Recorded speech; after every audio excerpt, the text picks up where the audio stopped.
state we're observing the sit at home, which I know a lot of states we're observing it up to now. We want to see change from tomorrow.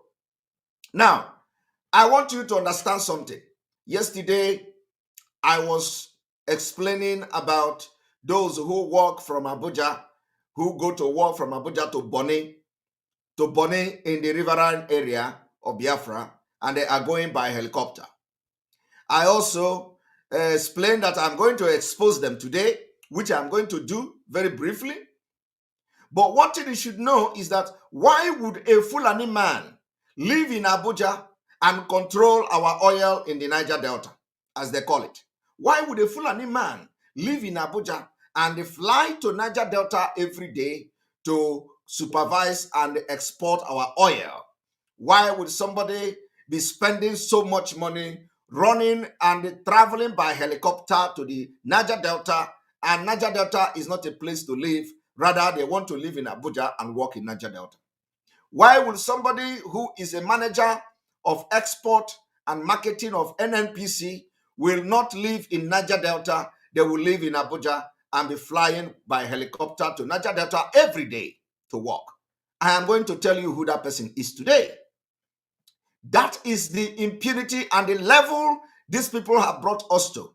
And all these things is happening against the Africa Charter for Human and the People's Right, which Nigeria signed, and have been educating you from Article 20 to 21 and 22. So today we are going to read Article 21 and 22 of that charter, the remaining of the 21 and then the 22 of that charter, which explain very well that everything the Fulanis are doing from Abuja is not welcome, and it is against the African Charter on Human and People's Rights. And this is just about the economic aspect of it. What we are fighting now is fighting for survival. We are fighting to live. We are fighting to survive from Nigeria. And those of you who continue to support Nigeria, you are only prolonging the day of doom that is coming to you. Those who think they can use Mazi Nnamdi Kanu to for 2023 presidency, you know that you have failed. But we are not going to go there. We are only interested in seeing Mazi Nnamdi Kanu released. And then from there, we know where to go from that point. So this evening, welcome to this program. I have made my point very clear. And those of you who have been accusing Simon Ekpa on different occasions and coming to lay your frivolous claims and accusations, I want to lay a point. I want to lay it down. First of all, you have never heard anywhere in a video or in a private discussion where Simon Ekpa accused anybody of selling Mazi Nnamdi Kanu. You have never heard anywhere where Simon Ekpa accused the legal team of betraying Mazi Nnamdi Kanu or of coming with false information from the DSS dungeon. But these are the things you see today. These are the things you read today, and people are saying it. So I am also challenging anybody to bring any video, any write-up, anywhere where Simon Ekpa say that the legal team are bringing false information from Mazi Nnamdi Kanu. I am also challenging anybody who can come and bring a video where Simon Ekpa say and mention people that sold Mazi Nnamdi Kanu. You can never hear anything like that from me, but that does not mean that I don't have my opinion on that. But that opinion is my personal opinion, and I have not even heard it anywhere. And even if I'm going to accuse anybody and I am not in the position yet, that was the reason why when Mazi Nnamdi Kanu was captured, we decided that I am not going to be addressing this issue of Mazi Nnamdi Kanu kidnapping, because we want the Fulanis to do what they want to do. We want the Fulanis to do what they want to do. We want the Fulanis to investigate and indict Mazi Nnamdi Kanu. So I decided that I'm not going to be addressing Mazi Nnamdi Kanu's extraordinary rendition. That was why up till now, I have not discussed it. And I will not discuss it. Because Nigeria can make elephant to fly. Once I start to analyze Mazi Nnamdi Kanu abduction and everything, they are going to look for something from there and they are going to add it. And you know, in Nigeria, elephant can fly. So I am not discussing it, and I'm not going to discuss it. So it is going to be, you they look me, and they look you. And that is the spirit we have used from the beginning of the abduction of Mazi Nnamdi Kanu till now. So people come to my platform to air their opinion. Does that mean that Simon Ekpa is does that mean that it is Simon Ekpa opinion? And the people come here to talk anyhow they want. Does that mean that it is Simon Ekpa opinion? So I am challenging anybody to come and come forward with any video of those allegations. And if not, God of Biafra is going to punish you in due time. On this note, I am making it also very, very clear. I still stand on this and will defend it. We want a total lockdown of Biafra land voluntarily for the Biafra people to show their solidarity, that they are in solidarity with Mazi Nnamdi Kanu, irrespective of the fact that the sit at home has been cancelled. Because we don't and can never ever trust politicians in Nigeria.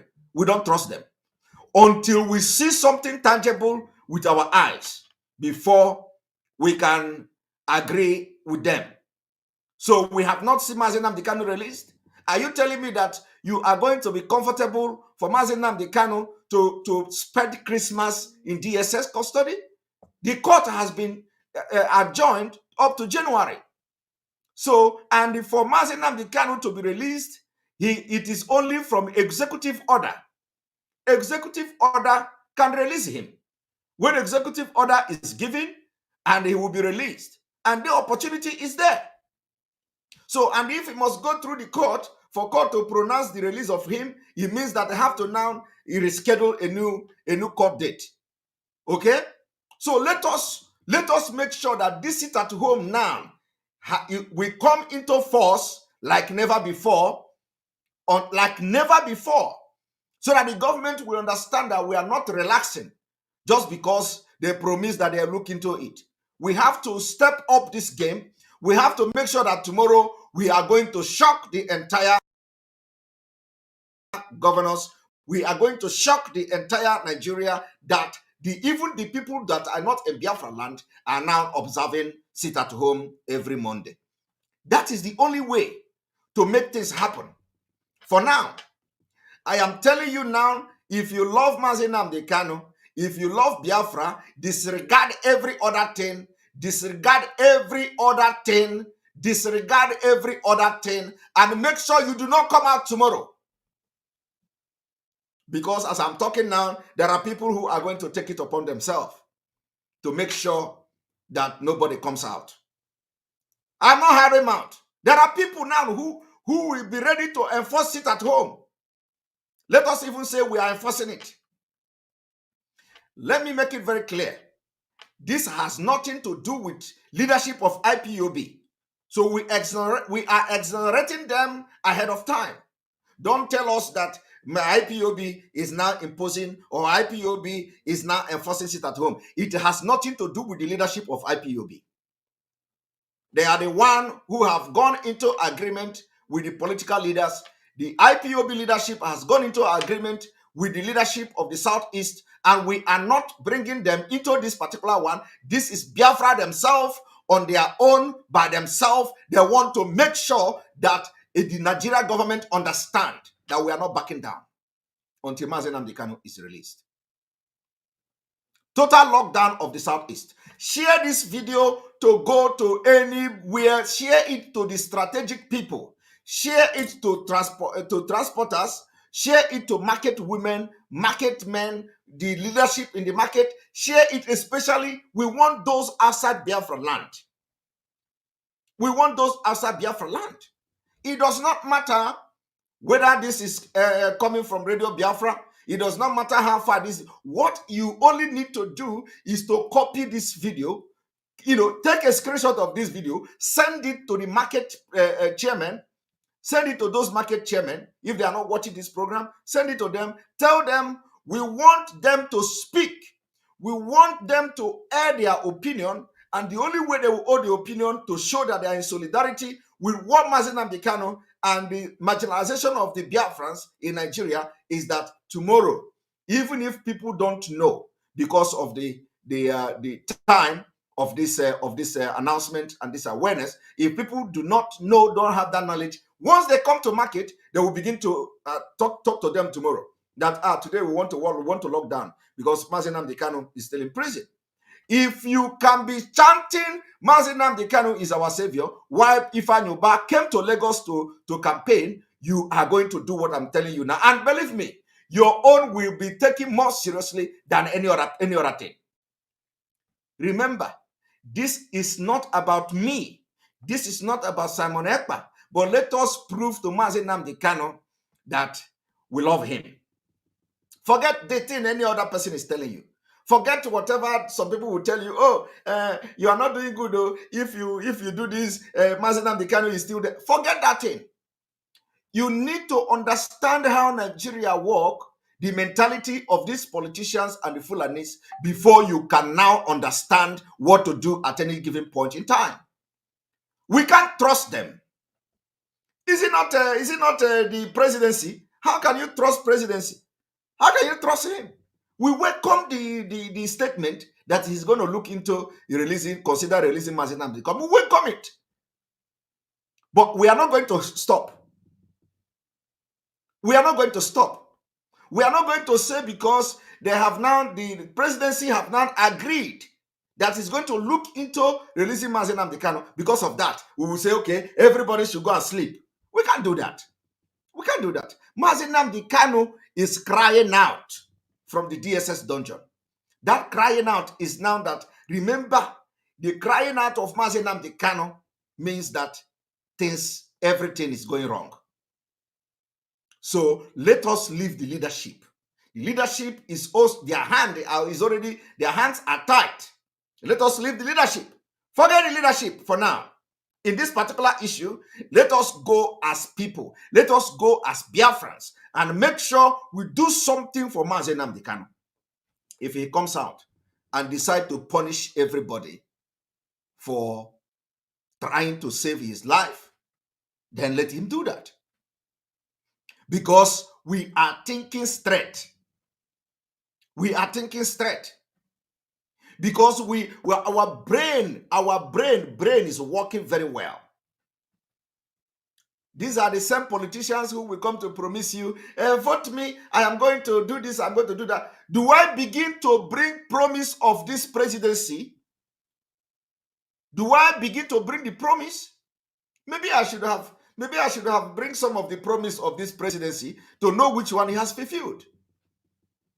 That is not to say that we are not going to that they are not going to fulfill this one, but until we see it happening.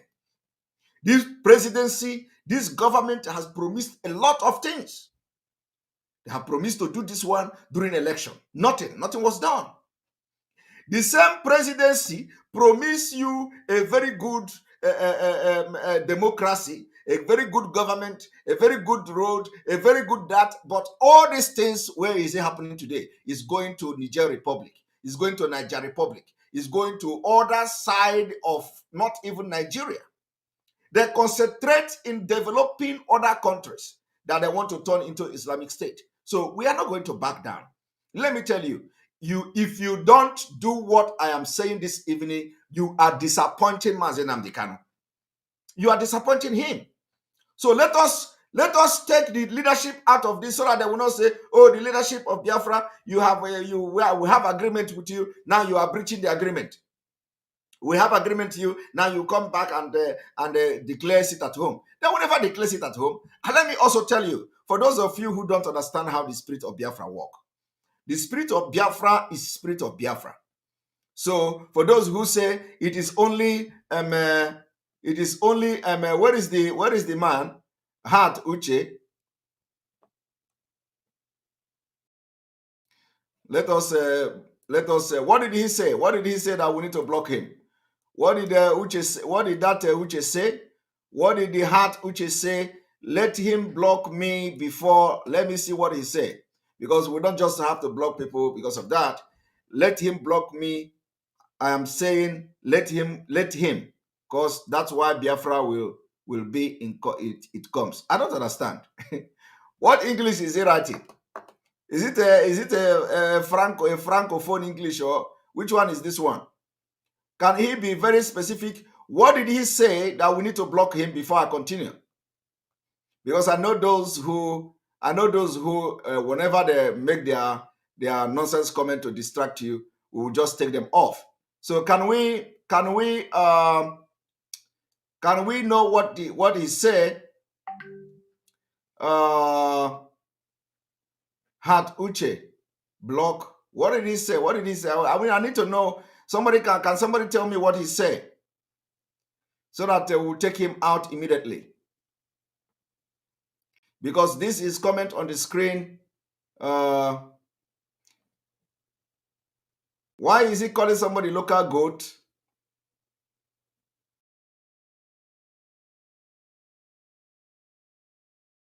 Right? We are going to give you second chance. We're going to give him. Don't respond to him again. He said soften on sit at home. So okay, so he is Uche.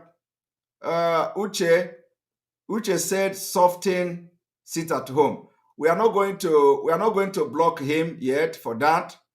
The reason why I will not block him is that he is going to. I'm giving Uche a special privilege today. Normally, I would just take him. I don't know who he is, but anyway, he said soften the sit at home. Let me tell you, this is why I'm going to leave you. I'm going to let you understand the reason why we are not going to be softening anything sit at home. Had Uche, I said soften on sit at home. I'm going to tell you why we are not going to soften on sit at home, Uche. The reason is that when if you followed yesterday program where I was explaining to you the plan of and the agenda of Fulani and how they are breaching the law of the African Charter on Human and People's Right, which even gave us the right to use arms for our freedom. I've been able to explain that to you, and maybe I will explain that this evening. So if African Charter on Human and People's Right can actually give you the right to use force, which is arm, to use armed struggle to liberate yourself against foreign invaders. I have been able to prove to you that Fulani control of Nigeria is also the same, synonymous to foreign invasion. It's a foreign invasion in a different way. And it is well cleared, well stated in that African Charter. And then also, I have also explained to you why the African Charter said you must use your natural resources to develop your land, and you can't put the international economic ties over your own state or over your own life in your own country in Africa. And that's exactly what is happening in Nigeria. I've also explained to you why Nigeria Fulani continue to put the international economic ties over their own country, over Nigeria and all that. And the reason why we must do everything to implement and begin to use the laws that support us as give us the right for self-determination. I also explained to you that Article 20 of that Africa Charter on Human and People's Right give you the right to self-determination, which include armed struggle. I've been able to explain all these things to you. Now, the issue of sit at home, which is civil disobedience, I have also explained to you why it is very, very important that we continue to have this civil disobedience, because Fulani bring the policy in Nigeria to make you hungry. So they bring this economic sabotage about, they bring the economic sabotage so that whenever they want to take over your land, the only thing you need to do to show to the world that you are ready to have a better country is to embark first on civil disobedience. It have worked in different countries before. And this civil disobedience, you will say, okay, you are hungry. Why people are hungry? That is exactly what they want you to be saying. That is why they have the what we call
they know exactly what they are doing.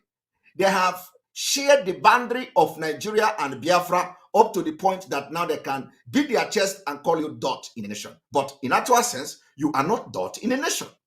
Your country of Biafra was large. Even the 1967 map is very large in Nigeria map. But today, they have shared it with the Boundary Commission, and those people spearheading the Boundary Commission are all Fulanese. This is what we are talking about. So if you say we should mellow down on this sit at home, it means that you can never get what you want in Nigeria. And that is how they have been able to manipulate your brain that, okay, all you want is to eat. Forgetting that Bible himself, Bible, Jesus, some of you are Christian. Bible say, man shall not survive by bread alone. This particular quotation in the Bible is now what you as a Biafran should be using to console yourself. That man shall not survive by bread alone. So why is it that whenever we want to do something that will touch the government, you say hunger is coming? And let me tell you, some of you even go to the extent of misquoting what the civil disobedience will bring. You say, how can suffering yourself have anything to do with the government? My brother, it have a lot to do with the government. It is not about when you see the governors shouting, when you see the Ohanese shouting, when you see the traditional rulers shouting, it's not because they are worried about you. It's not because they are worried that this your sit at home is going to make you die. They don't care if you die. At least Nigeria have existed for more than 50 years. So when have they shown love for you? When? Have they shown any love? They have not shown any love. So what is happening is that when you embark on this civil disobedience, you are proving to Nigeria that they don't have control over you. You are proving to Nigeria that you are not happy. You are proving to Nigeria that you can actually take your own destiny into your own destiny into your own hand. And once you send that message to them to know that they are losing the integrity, they are losing the control, they are losing the territory, it becomes a problem to them. So they don't want to look stupid in the international community. They don't want the UN to know that, the Nigeria have lost hope in them. That is what you are trying to send. So if you continue to do that, one day it will begin to yield the result that is needed. First of all, they will begin to count how many days you are back on this civil disobedience, how many months, how many weeks, and for how long. It means that you have lost confidence in the government. Very, very important. But some of you don't know this. You only look at the economic aspect of it, which you are not even losing. You only look at the food that you don't eat that day. And it is a lie. Nobody in Nigeria will say he is not. If you don't have food to eat, beg from your neighbor.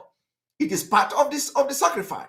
So how can somebody be coming to say those people who are eating food every once in a day, who are living from also because of the hunger, you want to allow this particular thing to continue till the next 10 years? Do you know what your situation and your status is going to be in Nigeria? I have made it very clear. I want to debate anybody who claim that the sit at home will affect economy. I want the person to come forward and tell me how the sit at home is going to affect your economy in the Southeast and in Nigeria. It is not going to affect the economy because those who did not come to buy your market tomorrow, they will come on Tuesday and buy it. So how does that going to affect your economy? Those who want to travel tomorrow, they will travel next tomorrow. How does that going to affect your economy? The money is still there. And somebody was writing the other day that this sit at home, if they find another way to go to another place to buy the goods that they are buying from the Eastern Nigeria, then we are gone. It's a lie. So tell me, where would they go to buy that thing? If because of ordinary one day sit at home, somebody will want to go to Kafanchan to buy it. It is not possible. It is not possible. It is going to take 1,000 years for any tribe in Africa to do the business Igbo man is doing. I am telling you, it is going to take another 1 century. So if we embark on this particular civil disobedience, that is going to propel the Nigerian government and the international community to begin to look into what is going on, you tell me it is because of you are hungry. When the Bible, all of you are carrying Bible every day, going to church. Man say, remember what the Bible says. We must not live by bread alone. It is time you begin to read this particular quotation of the Bible to console yourself. Use it to console yourself and pay the price. All of you are talking about hunger. Mazi Nnamdi Kanu, do you know whether he is eating in DSS dungeon? Let me now go into, before I read the things about what Mazi Nnamdi Kanu said, I want you to listen to what I'm about to do. I am bringing a man called Mele Kayare. Mele Kayare is in charge of oil marketing in Nigeria, in NNPC. He is a Fulani man. Today, he is not living in Bonny Island or in Bonny Island. He lives in where? In Abuja. And he is going to work every day with helicopter. With a helicopter from Abuja. He's a Fulani. And now, are you telling me, and let me tell you, it is through the back door. They positioned this man, and this man was for many years, they positioned him in the job of NNPC, and then they continue to promote him. Now, let me tell you, this man you are seeing here. One moment, I have to see this.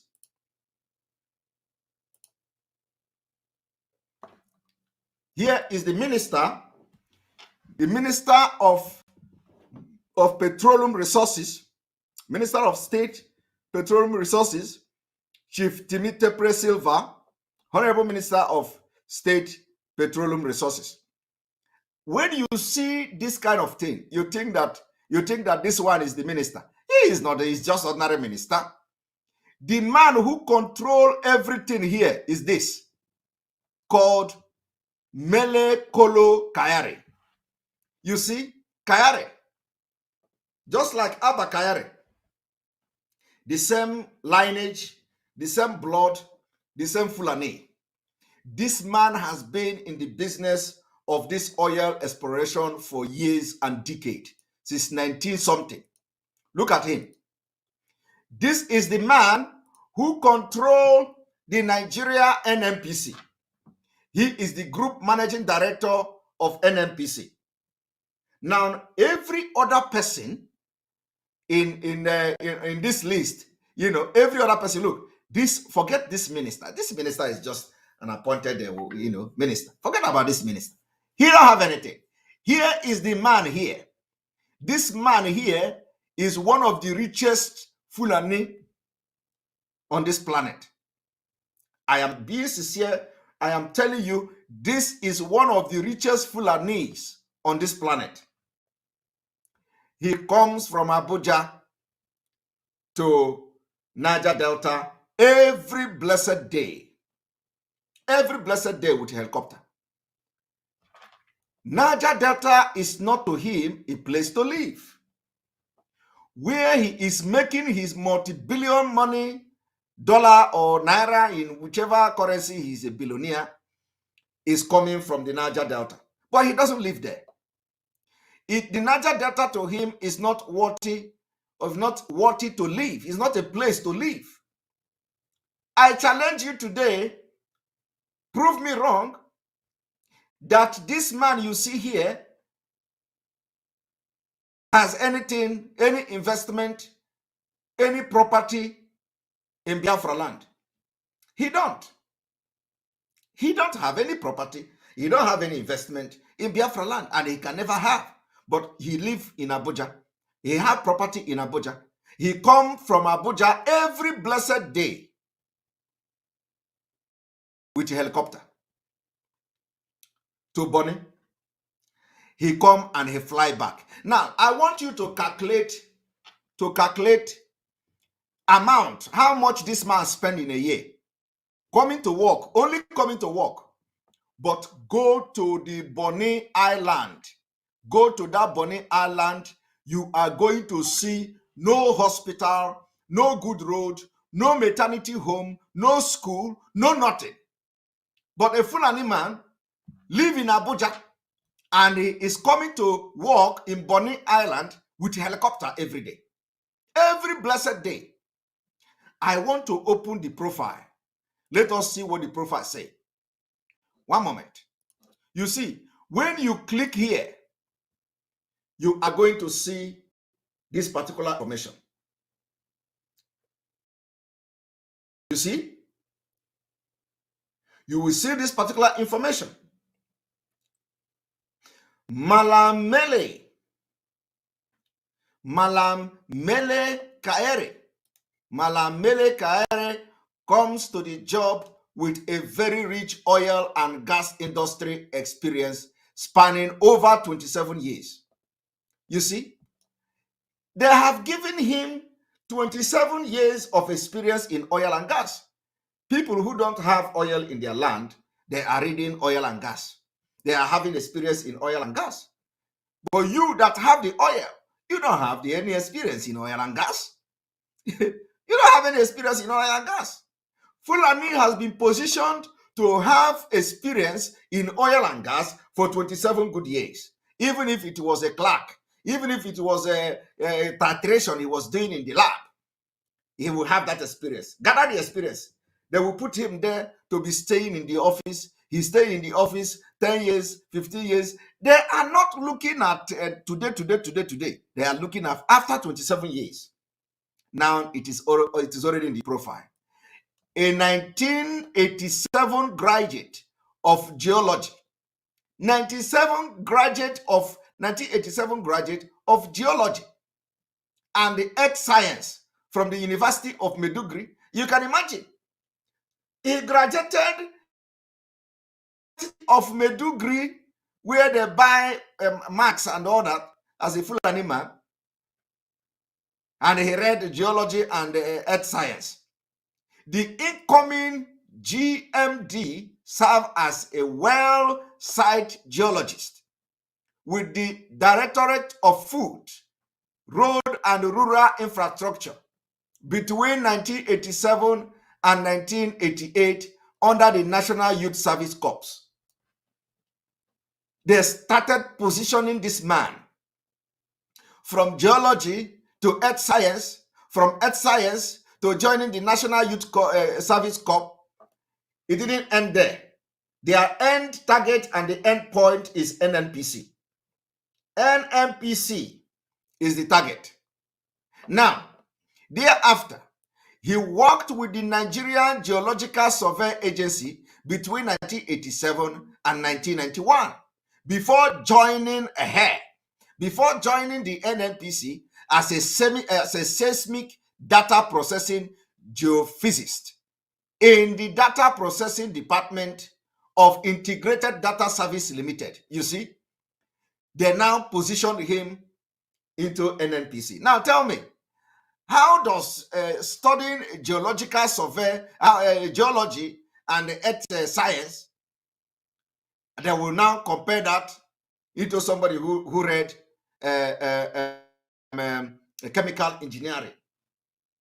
Chemical engineering. How does this drilling of excavation, because we all know what geologists do. If you don't know what is geology, you go and search the meaning of geology. Geology are the people that excavate the earth to dig out ancient something. You know, they do excavation, what we call excavation. Geology. If you go to Israel, you go to Egypt, you are going to see that those people digging the ground to look for the bone of Pharaoh, they are called geologists. Or archaeologists, sorry, I think archaeologists. Archaeologists. Let us even check the meaning of geology. One moment, so we don't mislead people. Our own is the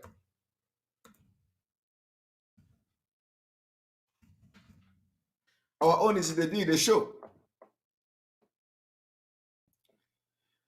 Geologists are scientists who study the earth, its history, nature, materials, and process.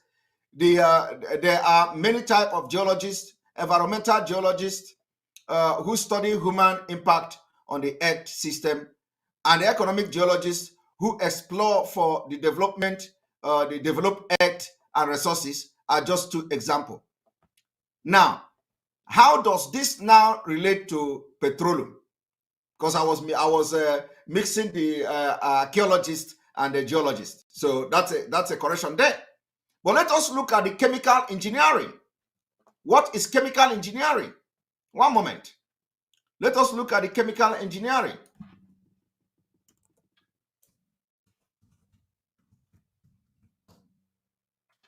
Chemical engineering. Chemical engineering is a certain type of engineering which deals with the study of operation and design of chemical plant, as well as method of improving production. Chemical engineers develop economical, commercial, and process to convert raw material into useful product. Now, let us look at petroleum engineering. Petroleum engineering. Petroleum engineering is a field of engineering concerned with activities related to the production of hydrocarbon, which can be either crude oil or natural gas. Recruitment to the industry has historically been from the discipline of physics, mechanical engineering, chemical engineering, and mining engineering. Now, these are the kind of certificate that qualifies somebody to hold the position of this man in NNPC, and not a geology. And not a geology. Not a geologist. The kind of certificate that is required to hold the office of this Amele Kaere in NNPC is somebody with chemical or petroleum engineering certificate. Because they are the people that deal directly on this chemical component, fuel and crude oil. But look at him as a geologist studying the earth. What is he going to do on the earth of a coastal region? What are they doing? What is his impact on the Ogoni River? What is the impact of this man in Ogoni River? Because if we are talking about environment, if we are talking about studying of earth, how human being will relate with earth and all that, which is the geology he studied, what has it got to do with petroleum? Nothing. Absolutely nothing. Okay? Now I am just reading to you how they position him to become the marketing manager of NNPC. He did not have any engineering certificate. He don't have petroleum. He's not a petroleum engineer. He knows nothing about crude oil. The only thing he do is to study the earth. And because he cannot pass physics, he cannot pass the kind of exam that is required to be called a petroleum engineer. It requires a lot of calculations and all that. It is not a small subject to read. It is not a small thing to read in university. To go and say you are reading chemical engineering, petroleum engineering, and all that. I remember in those days, I wanted to read petroleum engineering. I wanted to read petroleum. It's not a small thing. So you need to be very sound in chemical calculation. You need to be very sound in physics, mathematics, and everything. So he can't read that kind of but you know how they position him gradually. He become this one from the National Youth Service Corps and all that. And then all of a sudden, they put him into NNPC. So let us check and continue to check the profile. You see, in 1992, he joined the NNPC in 1992 because that is the end point. Now, he also made his marks as a labor union leader when he served as the NNPC group chairman of Petroleum and Natural Gas Senior Staff Association of Nigeria, Pengasan, from 1997 to 1999. You see, this is how Fulani position their own, and at the end of the day, they do what? They will put him into NNPC. And he was also serving in the labor union. Let me tell you also, Biafra own is different. Igbo man own is different. Do you know there is somebody called Uche Ogbuagu? Do you know there is somebody called Uche Ogbuagu? How many of you remember a man called Uche Ogbuagu? Uche Ogbuagu in Imo State, if I'm not mistaken. I am going to send a warning to Uche Ogbuagu. I am going to send a warning to Uche Ogbuagu. Do you know this man called Uche Ogbuagu? Uche Ogbuagu was a comedian. Is it a comedian or stand-up comedian? Uche Ogbuagu was making a comedy, castigating leaders, politicians. Uche Ogbuagu used his mouth to be attacking the bad government and the bad policy of government and the bad leaders. And he used that corny way, a comedian. Uche Ogbuagu used that corny way to enter politics. Okay?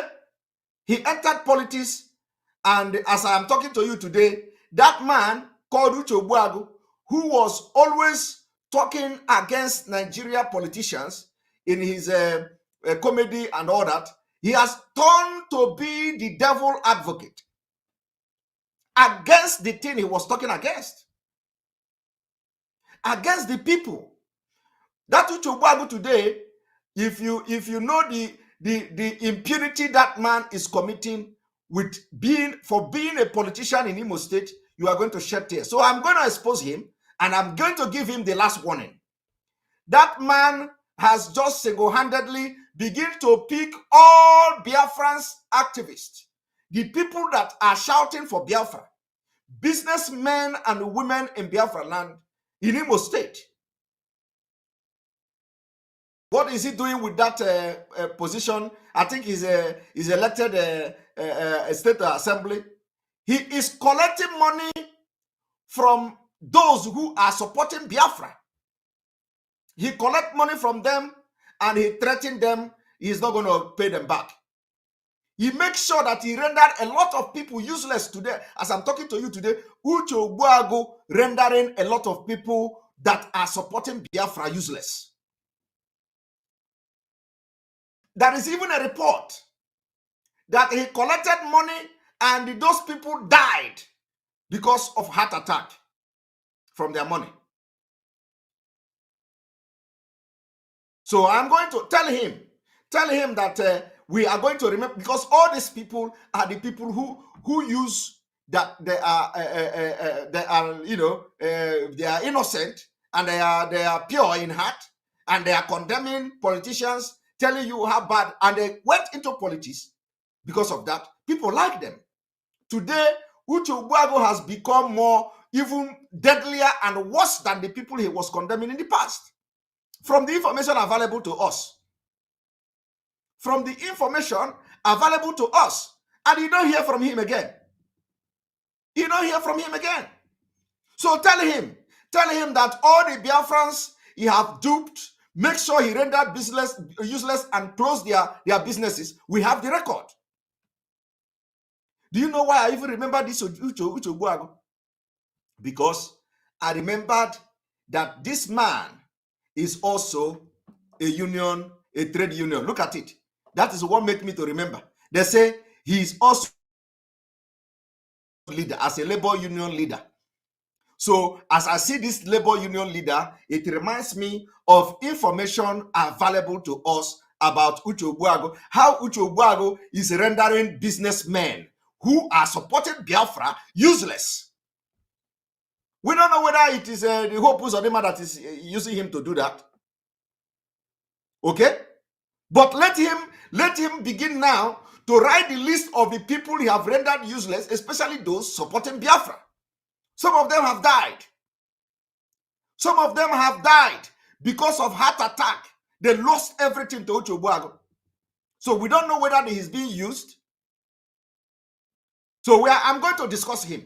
So inform him. I will discuss him and I will expose him. And we are looking at him to make sure every person he has duped that has supporting Biafra, that has anything to do with Biafra, he must return their money back to them.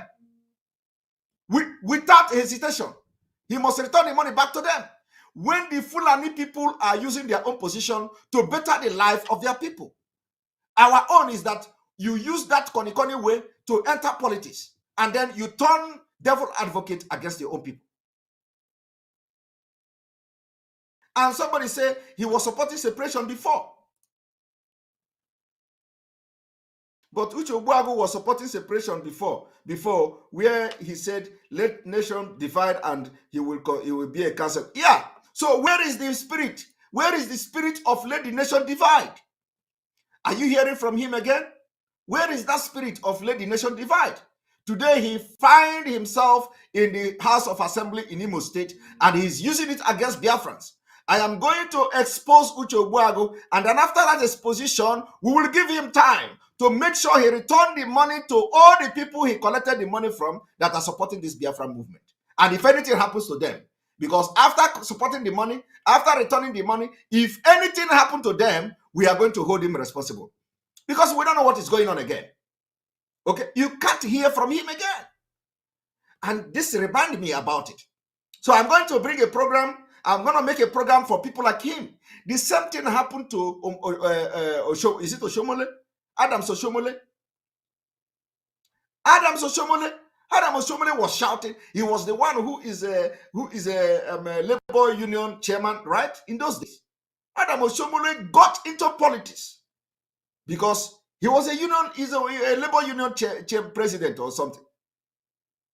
Every time Adam Oshimole was calling for a strike, every time Adam Oshimole was doing this, he was fighting for the people. We did not know that Adam Oshimole was actually looking for something. In those days, he was always shouting and fighting and everything. All of a sudden, Adam Oshimole declared he wanted to contest the governor of Edo State. Everybody was happy that if Adam Oshomole become the governor of Edo State is going to be America. Because Adam Oshomole is behaving and demonstrating like somebody who is actually cared, about the people. Well, little did we know that it was a long-term planning. He didn't care about anybody. Adam Oshomole was the one who told somebody in Edo State to go and die. A woman, a widow.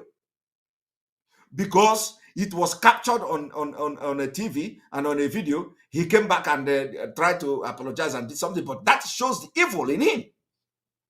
The something Uche Ogbuagu have done. The record we have about Uche Ogbuagu is very bad. Very, very, very bad. And I have it on my table about Uche Ogbuagu. Inform him. Tell him to begin to get ready, because by the time I will address him, we want to see him return money to the people he collected the money from, including those who have died. Let him take the money back to the family that are still alive. And it was, I don't know whether they say he is doing it on purpose to cripple the business of those supporting Biafra. So tell him to get ready, because we are back. And anybody that stand on the way of Biafra, you will be crushed with truth. We will crush you with truth. So tell him to get ready.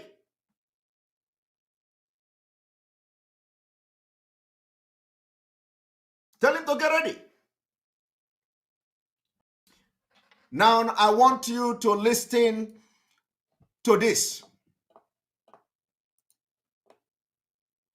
He was later appointed as exploration geophysicist, production sharing contract, PSC, at the National Petroleum Investment Management Service. So are you telling me that immediately this man joined the petroleum NNPC from 1990, in this 1997, is it 1997? Let's see when he joined. He joined in 1991. Okay, he joined they did not say which, 1992, sorry.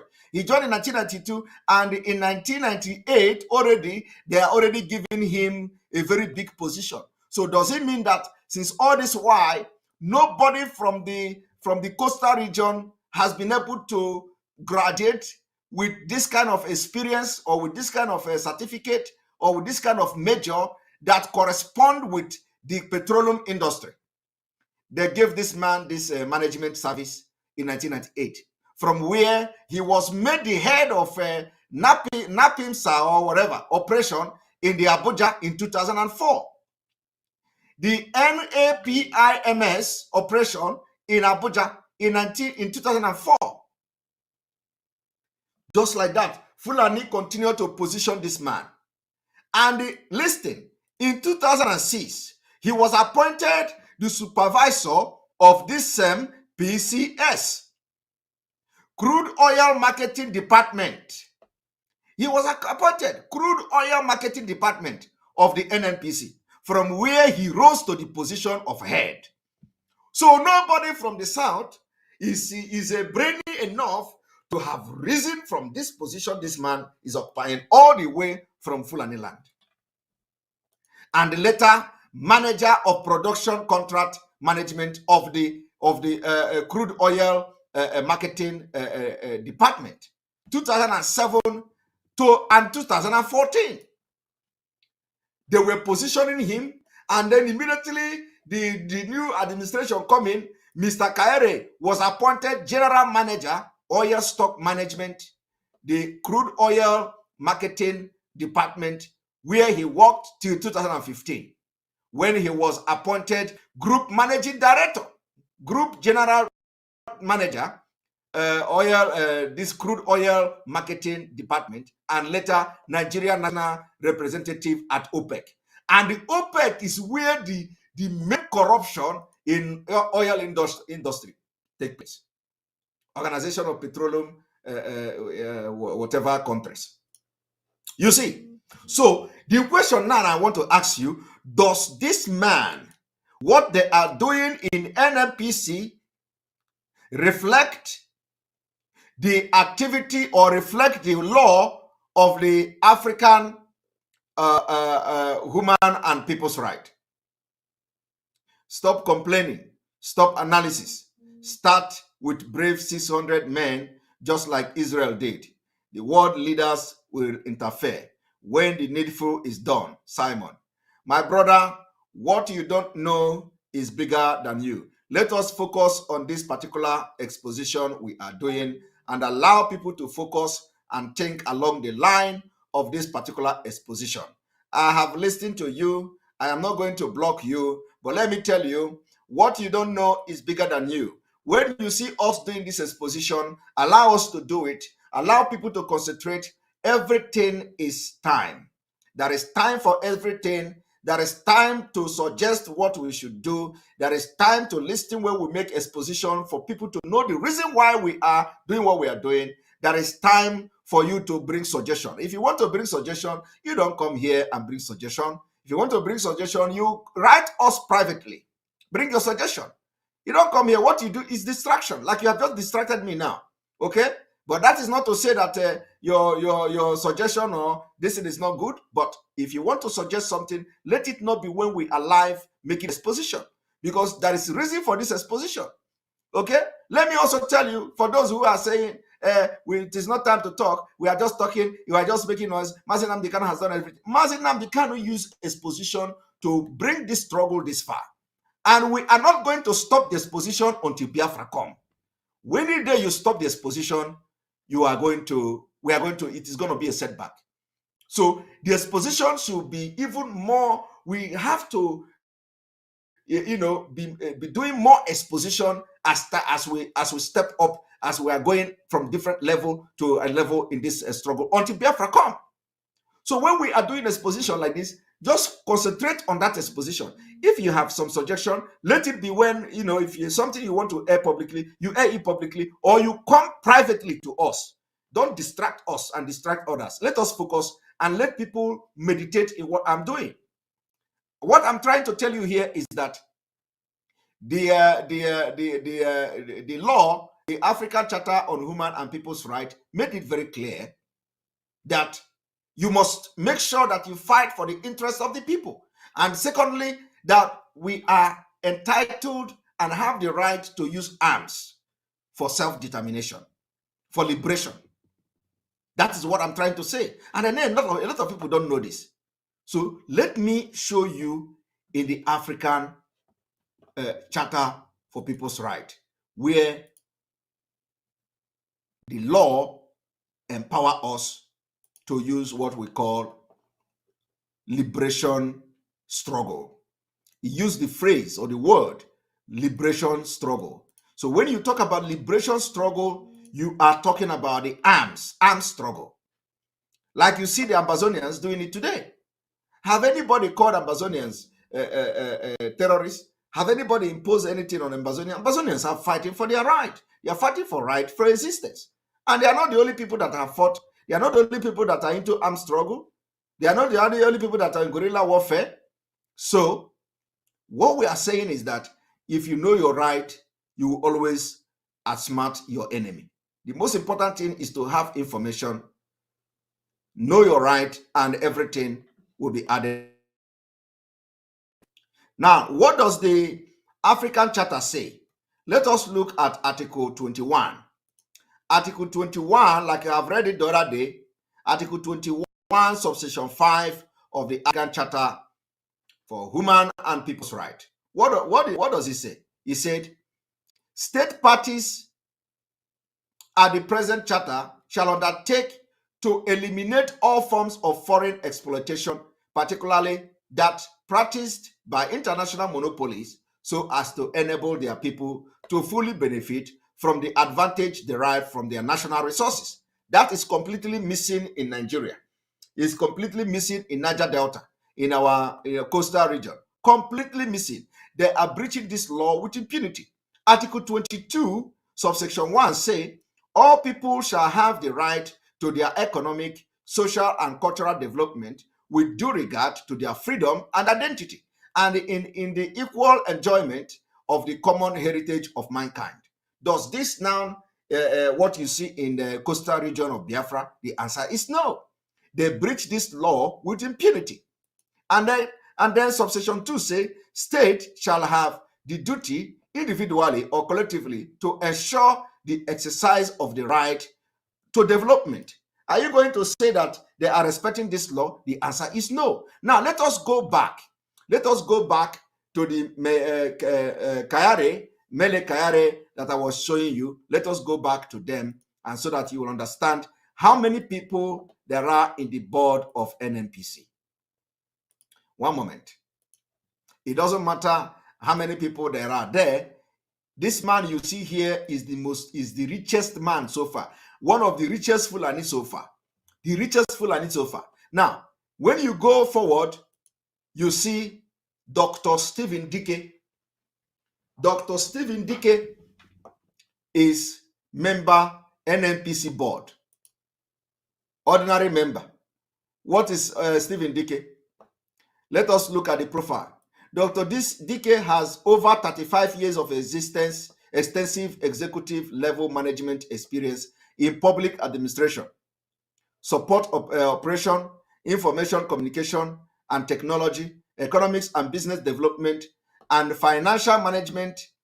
His expertise is in strategic planning, public policy, market analysis, negotiation, project management, program evaluation, organizational restructuring and repositioning, process redesign and re-engineering, and a private-public partnership. Now tell me, are you going to compare this Dr. Stephen Dike's profile and this man who you just saw only reading geology? Are you going to compare the profile? So if anybody should be in the head of marketing, is it going to be that man who read geology, or this man who have experience in market analysis? This is the point here. But look at, he is ordinary board member. Dr. Stephen Dike is ordinary board member, but he has over 35 years of extensive executive level management experience. So who is more knowledgeable, experienced? Is it the Fulani man or this Dr. Stephen Dike? I am asking you. This is the reason why we can't continue like this in Nigeria. And even with this particular Dr. Stephen Dike, he will not be allowed to even, he will be the one probably doing everything, and the Fulani man is putting his signature there. But tomorrow, when there is success in the department of NNPC, in the board of NNPC, the person that is going to take the credit is the Fulani man who graduated as a geologist.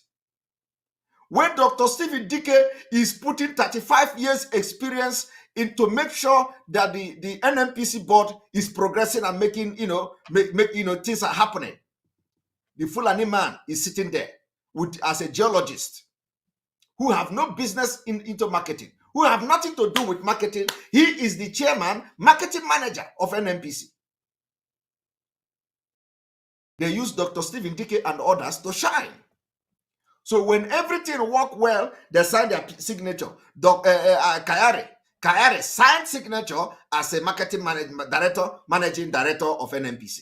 Why the people doing the job is the Biafrans with over 35 years experience. Why this one have only 27 years experience or so and has nothing to do with marketing? Do you see what we are talking about? Now let us go further into reading Dr. Dike's profile. Dr. Dike's chair and it's on the board of several world-class companies within and outside the country, amongst which are Niger Insurance PLC, Advanced Management and Technology Solution, Montgomery Global Partners Limited, Westcom International Limited, and the Enugu Electricity Distribution Company. You see that? You see the kind of experience Dr. Dike have. So who is more qualified to be the petroleum managing director of NNPC managing director? But Fulani have taken it the entire sector of the economy.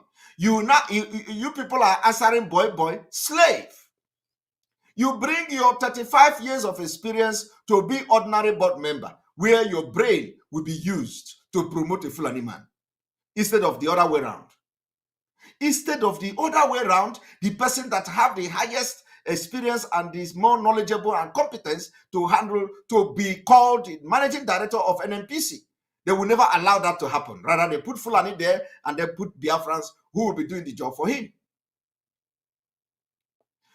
I am telling you, this is one of the reasons you must embark on all civil disobedience possible that you can do to make sure that we crash this country once and for all. His public sector experience includes serving as a member of President Electoral Reform Committee, coordinator of the National Technical Working Group for the Business Environment and Competitiveness thematic area of the Nigeria Vision 2020. Vision 2020, they think that 2020 is not coming. 2020 has come and gone. Nothing happened. Nigeria become worse. A strategic plan, and chairman of the Nigeria Educational Research and Development Council. You see, he holds a PhD in economics, MBA in finance, MS in resource management, MA in economic, and a BSc in chemistry. You see, chemistry from West Virginia University, USA. So if anybody is going to be group managing director of NNPC, it has to be with somebody with chemistry and also the marketing experience like him. And he was appointed into the board of NNPC in May 2020 for his brain to be used. So that the Fulani man, this man here, who graduated from Medugri, he has never studied anywhere abroad. He graduated in Medugri. Look at him. From Medugri, I want you to let us read this thing again. From Medugri, University of Medugri. Look at him. Malaya comes to the job with a very rich oil and gas industry experience. Very rich. Very rich oil and gas industry business. All our lives. Where did he get the rich oil and gas industry experience? Spanning over 27 years. Listen to how he gained that 27 years of experience in oil and gas. In 1987, a 1987 graduate of geology and earth science from the University of Maiduguri. That's all. Nothing else. University of Maiduguri. Now, somebody who studied in America is the one doing his job. The incoming MD served as a well site geologist and the Directorate of Food, Road and Rural Infrastructure between 1987 and 1988 under the National Youth Service Corps. That's all. From there, he served as thereafter he worked with the Nigeria Geological Survey Agency between 1988 and 1991. Only worked before joining the NNPC in 1991 or in 1992 as a seismic data processing geophysicist in the Data Processing Department of Integrated Data Service Limited in 1992. He also made his mark as a labor union leader when he served as the NNPC Group Chairman of the Petroleum and Natural Gas Senior Staff Association of Nigeria from 1997 to 1999. These are the things that made him to become what he is today. He was later appointed as Exploration Geophysics Production Sharing Contract at the National Petroleum Investment Management Service in 1998, from where he was made the head of NAPIMS operation in Abuja in 2004. In 2006, he was appointed the supervisor, PSC, Crude Oil Marketing Department of the NNPC, from where he rose to the position of head and later manager of production, contract managing and the Crude Oil Marketing Department between 2007 and 2014. Now, here, Mr. Kaire was appointed general manager, stock, only graduated in Maiduguri. In Maiduguri, there is no other experience, no other training, no other school, no other education, only graduated in Maiduguri, while you have a Biafran who is more qualified, who have different certificate, hold PhD, hold MBA, hold MS, hold MA, hold BS, chemistry in the University of in America. So the only thing it take a Fulani man to outsmart and take position is ordinary graduating from Maiduguri, University of Maiduguri. You study in America, you study chemistry in the US, you hold PhD, you hold MA, you hold BSc, you hold whatever you want to hold in this life. You take Fulani only one certificate to head you in Nigeria. Do you understand? And somebody said, and Malay have the geologist or so, and Malay Kaire even studied his geology through educational less advantaged state. He might not have really passed JAMB, which is true. But look at our Dr. Dike with a certificate from America. He hold PhD. He hold all the certificates. He is under Fulani man. Somebody say, call it say error. call it Uche God say error. Is it error? He is serving under this animal. Do you see what we are shouting for? And let me tell you, Dr. Dike cannot live in Abuja and use a helicopter to go to the coastal region to go to work every day. Upside down arrangement. Okay? It didn't end there. And I hope I will still have the time to go into our leader, because that our leader's press release, I want it to sink into people. I want it to sink into people. But you need to know what Nigeria is going through. You need to know what Biafrans are going through in Nigeria. You need to know what is happening. If you don't know what is happening, you will continue to do mistakes. Now, let us look another profile. Let us look another profile.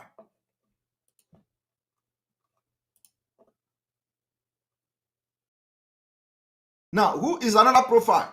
Another board member of NNPC is called Chief Pius Akinyerule. Chief Pius Akinyerule. Let us check his profile. You see, he's a doctor. Dr. Pius O. Akinyerule, Chief Pius Oluwole Akinyerule profile. Chief Pius Oluwole Akinyerule is a certified accountant and the oil industry technocrat, following a 35-year career in both the upstream and downstream sector of ExxonMobil, from where he retired as executive director, finance and external relations. He has continued to maintain interest across business, industry, and politics. Do you see it? They retire him. Over 35 years of experience. He is under somebody who graduated from University of Maiduguri. A Yoruba man.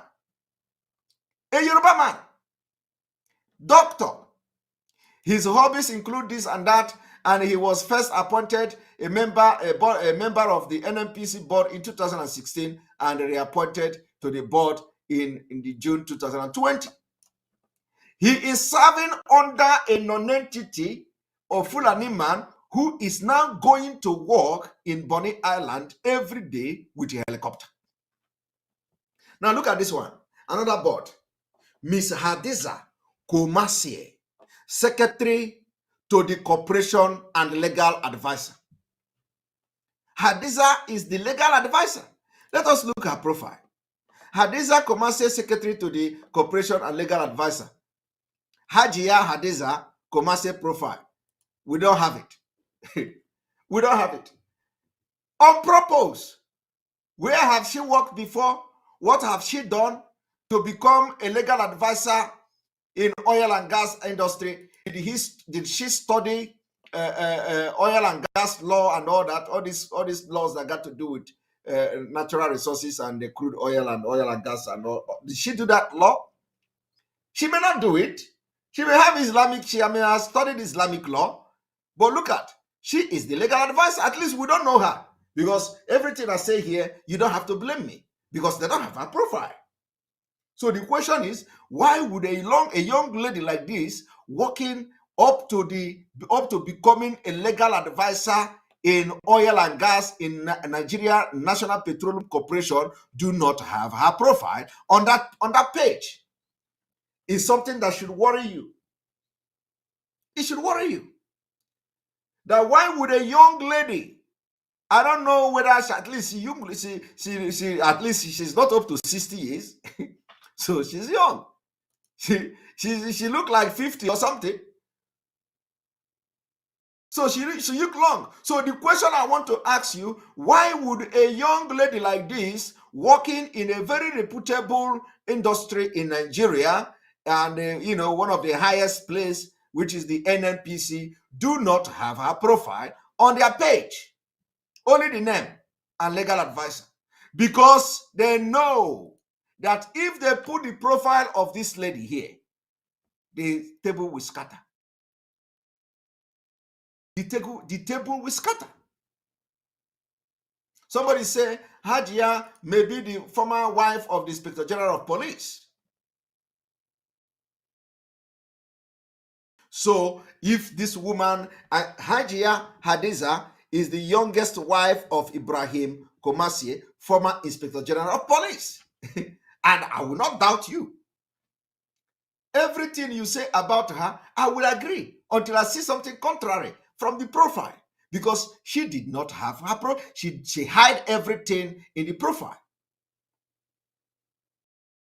Somebody say, Simon, this one wake me.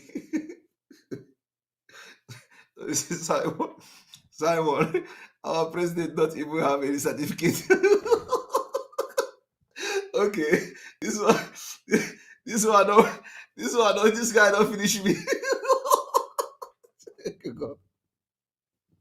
This guy, you wicked. you wicked.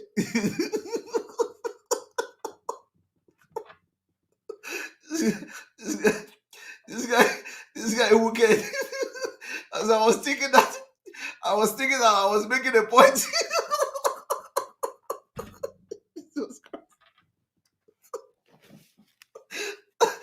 God. I was thinking that I was making a point.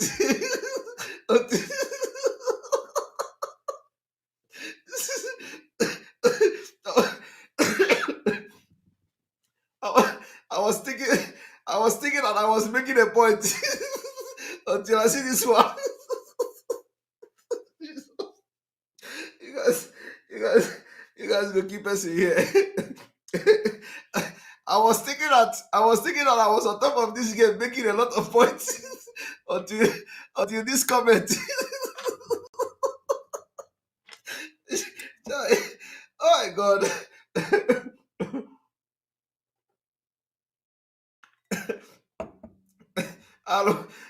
Aromel. Hi, Aromel. I was thinking that I was making points. I was making a lot of points. And I was putting, hi, Jesus Christ. You see what is happening?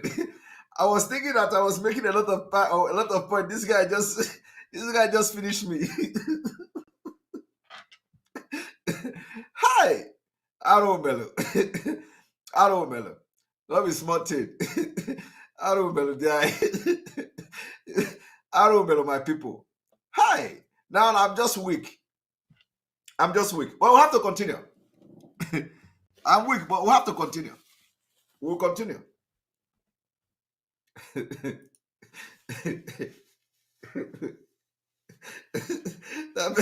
This person does scatter this table. So 70-year-old man. Oh.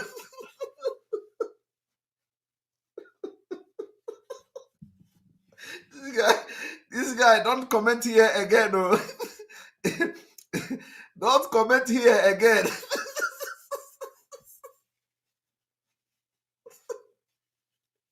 Hi, Jesus Christ. Don't comment here again. No. You have just finished the whole table. Don't comment again here. Oh. Chai, Aromel. Now we know Senator Magnus Abe. Let us not go there. We see another Dr. Tajuddin Omar. You see Malam. You see what is happening here? How many Malam do you see? This is the reason why they tell you, oh, the regional government, oh, the region, geopolitical zone, and all that. Let us see this Malam. You see, Malam Mohammed Lawal is an engineering procurement specialist with over 35 years experience covering design and maintenance engineering, procurement, supply chain management, public policy administration, and politics. Okay, this has seen him function meritoriously as a director in several public-private organizations across the country. Akoko Malam Mohammed, who was reappointed to the NNPC board in 2020, has been a board member of NNPC since 2016. He has extensive interest in politics and business. Akoko. His hobby include traveling, reading photography,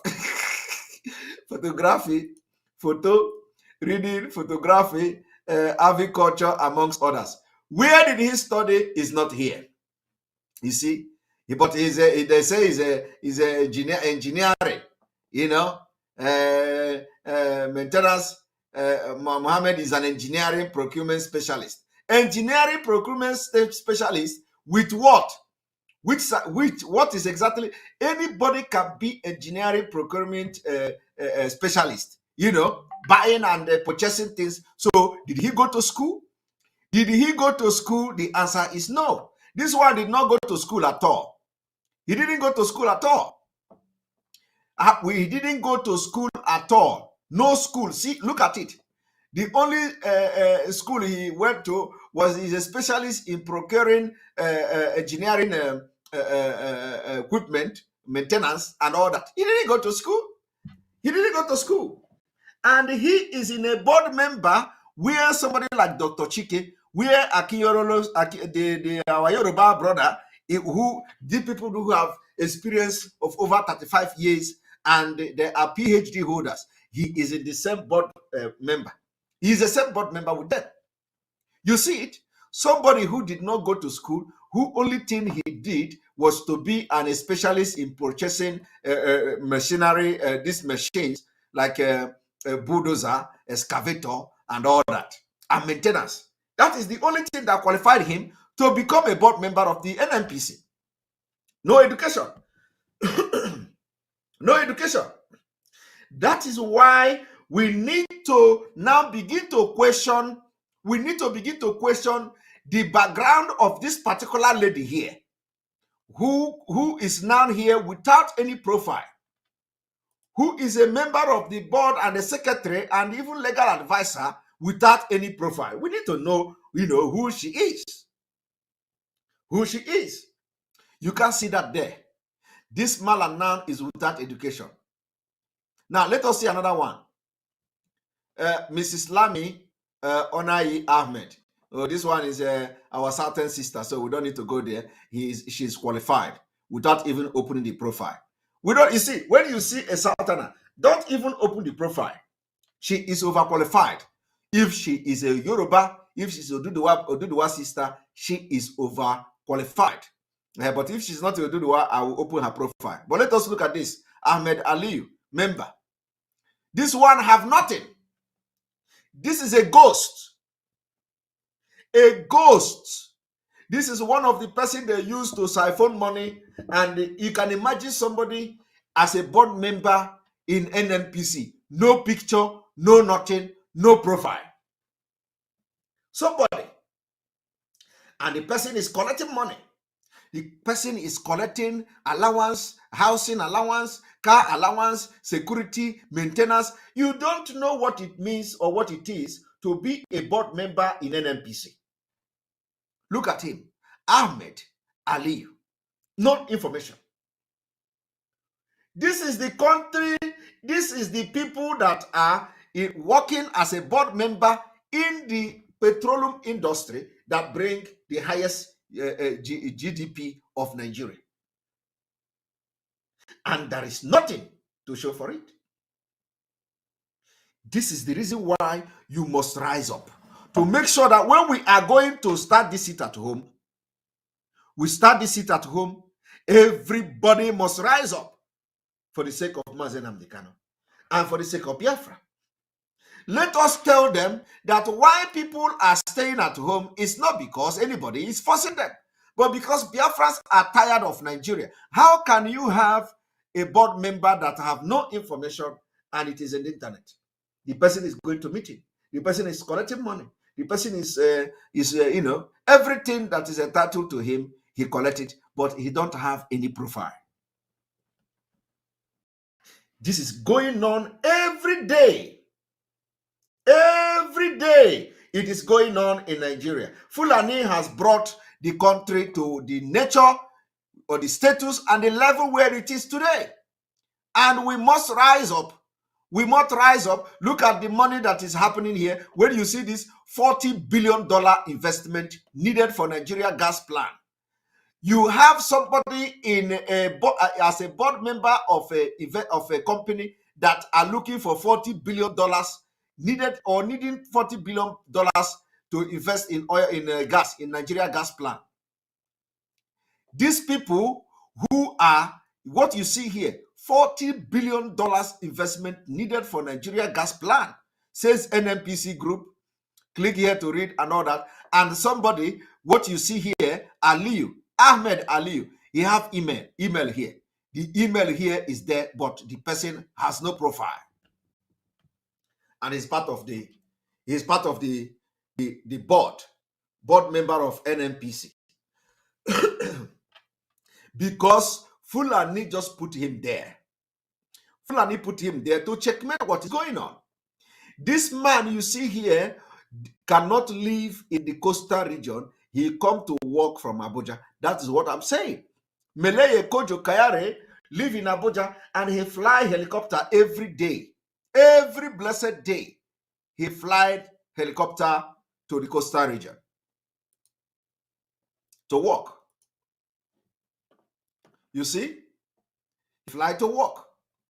Because of that, Mazi Nnamdi Kanu is fighting for Biafra. And some of you want to continue to live in this kind of slavery life that you come and tell me, sit at home tomorrow, I don't have food to eat. You have to sacrifice it. Because Bible say, man shall not survive by bread alone. You must begin to read that particular verse of the Bible to support you. As this is going on, I will have to flash the press release coming from our leader on the screen, so that if we could not address it today, we will put it tomorrow, because we are starting another broadcast immediately after broadcast. After this particular broadcast now, we have guests coming from America in this program. The sitting governor is a Boko Haram commander. Everybody knows that. Cyril Agundu, thank you for a super chat. Simon, a sitting governor is a Boko Haram commander. Thank you for your super chat. And that remind me, some people say that Simon Ekpa have raised $18,000 in Enter Biafra. Let me make it very clear. Simon Ekpa have not raised $18,000 in Enter Biafra. And even if I raise any money like that, it is not your business. But let me make this, because this super chat now remind me. Simon Ekpa have not raised up to $2,000 in Enter Biafra. The $18,000 you see on Enter Biafra is not real money. It's not real money. The $17,000 came in from the app, from the plugin that I purchased. So that money you see there is not real money. It's not real money. Simon Ekpa have not raised $18,000. The entire money Simon Ekpa raised from Enter Biafra, I don't think it is up to $2,000. And it is not even more what I have spent so far in building those. So anybody that you go to Enter Biafra and see $80,000, that is not money. It is not real. It is not real. So anybody that is saying that should stop it. And let me tell you also, even if I raise any money like that, it is not your business. But let me tell you that no money like that has been raised. I have not raised $18,000. The total amount I have raised from Enter Biafra is not up to $2,000. And the informations are there. If I want to, I will make it public. But it is nothing like that. It is nothing like that. All right. So thank you for that super chat, because that reminds me where people say that Simon Ekpa have raised $18,000 on Enter Biafra. That is nothing like that. It is not real. It is not real. All right. All right. Let us continue. I'm going to flash the press release coming from the our leader, DSS Dungeon, as we have concluding on this particular exposition today. We are going to flash for you to know that Mazi Nnamdi Kanu is fighting against these things I've just showed you now, and because of that, he is being detained in DSS Dungeon. All right. And of course, I wish I can raise 18,000. I wish I can raise 18,000. But the entire money raised from that Enter Biafra is not up to $2,000. Or since the time I opened the Enter Biafra. All right. So let us. Here we go. Here we go. When you see this, Mazi Nnamdi Kanu detention condition at the DSS amount to torture. Our client Mazi Nnamdi Kanu has instructed us to make the following information public. Okay?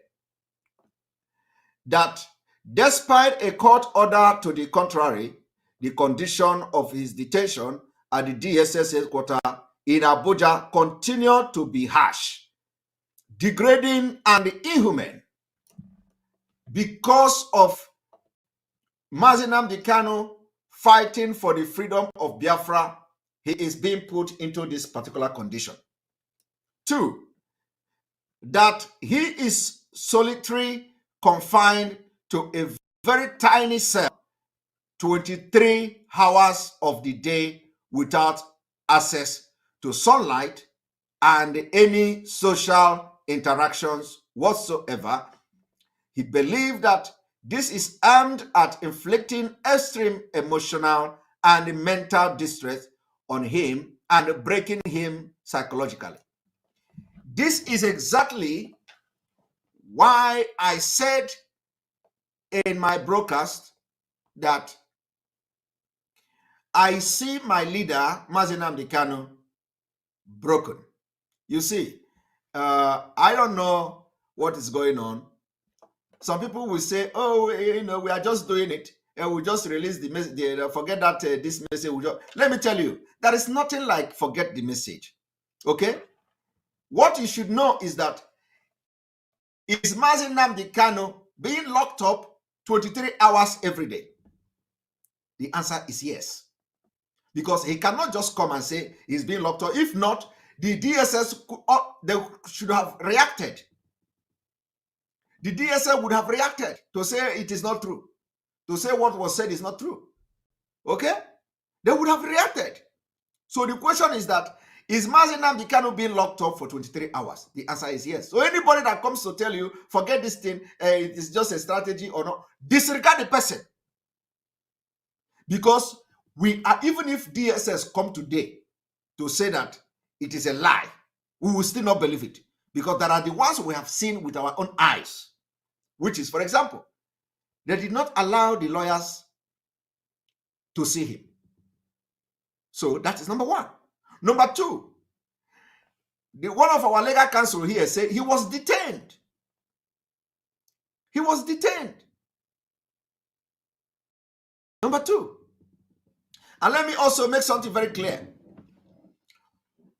Well, let me continue because I'm going to address this. Because one thing about this whole thing is that, there was a time when message was coming and, message was coming and was coming to me directly and all that. And then, of course, all of a sudden, some things, the message is not coming like some other people. And I like it that way. I make it very clear that I don't want to, all this while when the message was coming, it's always a problem. When message come, I will ask the message, every message that comes to me that I have posted on my wall, I have always asked question, should I make this public? And I have always gotten that response, yes, you can make this public. I go and make public. I have never posted any message coming from our leader without asking question. That is one thing I want to make very clear today. When a message comes to me that I have been given the opportunity, a slot to broadcast on Radio Biafra, I asked question. Not one, not two. Should I make this public? And that, yes, green light was given to me to make it public. So I want to make it very clear today. No time has I ever come to give any message or give any update on my wall without confirmation. I have always asked question. Should I make this public? And they will say, yes, I should make it public. And I go ahead and make it public. That's the one thing I want to clarify today. But when I was told that I have been given a slot, I asked that question. Should I make this public? Yes, I should make it public. And I didn't actually see anything, a big deal in that slot that I should broadcast on Radio Biafra and all that, because people are broadcasting on Radio Biafra. See it as a privilege to serve Biafra people in a different way, because Radio Biafra broadcast is different from what I'm doing here. Okay? So I asked, should I make this public? They say, yes, I should make it public. So why I'm trying to make this clarification is for people who are now attacking Simon Ekpa. They don't know anything. Okay? And that's why I have always said, what you don't know is bigger than you. When a message came that I will be given a topic every Monday, I also asked public. They say I should make it public. And that particular message came from the brother of our leader, Emmanuel Kanu. Okay? So at the end of the day, a lot of clarification was made. I made that this in public, and it is there in the public that our leader will be giving me topic every Monday, and then they twisted it that our leader will be broadcasting from DSS. I want you to go to any place I have posted. There has never been any day I said Mazi Nnamdi Kanu will be broadcasting from the DSS. I never said anything like that. The post is still there on Twitter and on Facebook. What I wrote was, I was given a topic, and I still maintain because I was told, and I asked this question again before I make it public. So now a lot of people are attacking me that, oh, it is because by then they stopped our leader from they stopped the legal team started having problem with visiting our leader. I want to make this particular clarification today, for maybe for the very first time. Our leaders started having problem with the visiting our leader. They say it is because of Simon Ekpa. That is the people who hate me. They say it is because Simon Ekpa posted that our leader will be giving him a topic every Monday and all that. And they know that it is not true. They know that what they are saying and accusing me for the reason why the DSS was maltreating the legal team is not true. Okay, after that whole thing, I was just, asking God to just, let me just distance myself in all these things so that I concentrate. And then I'm no longer interested in getting update. And I have, since then, we have enjoyed peace. So the question I want to ask Biafrans now is that when Aloy Ejimako was detained, does it have to do with Simon Ekpa? No. Okay? When Aloy Ejimako and the legal team was detained for almost 2 months now or so, if I'm not mistaken, you have never seen me post anything about the legal. I can see from the people that are attacking me on social media, they are boasting. They say, he said that he's going to be getting information from our leader. Is he getting information now? So which means some people have give information that the legal team is not reporting anything to me again, which I am very, very comfortable with. Okay? So some people have the information that the legal team is not passing any information to me again, and I don't need it. Because each time the information comes, it has always been problem. So I have enjoyed peace since all this while that I didn't get any update from the legal team directly. But some people have that information passed to them that the legal team is not briefing me again. Okay, they have the information and they are using it to make broadcasts. If you watch some of them, you will see where they are boasting that legal team is not contacting him again. The legal team is not, so they know. Now, since the legal team is not contacting me again, I don't have any information. I don't want to pass any information. No update has come to me. I have been, very consistent in what I'm doing, but the problem is increasing every day. So it has nothing to do with Simon Ekpa. Okay? Now, these people, when they hear the latest, when they hear the latest update, they start to say, oh, look at now they are sharing it. These are people that don't have heart. These people are just heartless people. They see where our leader is crying out, lamenting, and all they do is that, oh, it is just a strategy we are using. You're not using that strategy. If you are using strategy, you can't just come and make that kind of comment against the Nigeria DSS without them reacting. So everything you see here is true. I want to show you now that Aloy Ejimako was detained. And like I said, there is no update from me. They will say that Simon Ekpa update is causing problem. It doesn't cause any problem. I've just told you now that everything I have done, everything I've posted on social media, I asked question before posting it. And this is what some of you don't know. Okay? And after this thing, they started attacking me that, oh, it's a lie. Nobody told me who said Mazi Nnamdi Kanu is going to give you. So everything that comes from Mazi Nnamdi Kanu, they always use it to attack me. So Mazi Nnamdi Kanu, if he decide that, okay, because believe me, Mazi Nnamdi Kanu from the spirit knows that I can't betray him. Even though if he don't trust me, or what I know is that I can never betray him until he comes out. Now, if he decide not to be passing information anymore that is bringing problem, I like that. And I have been, in fact, I prefer that no information come to me again until he comes out. Because any information comes, if I make it public, it brings a problem to those who hate me. Now, I want you to, let us read this. Let us read this. So, number 2, that they confined him in a very tiny cell. This is true.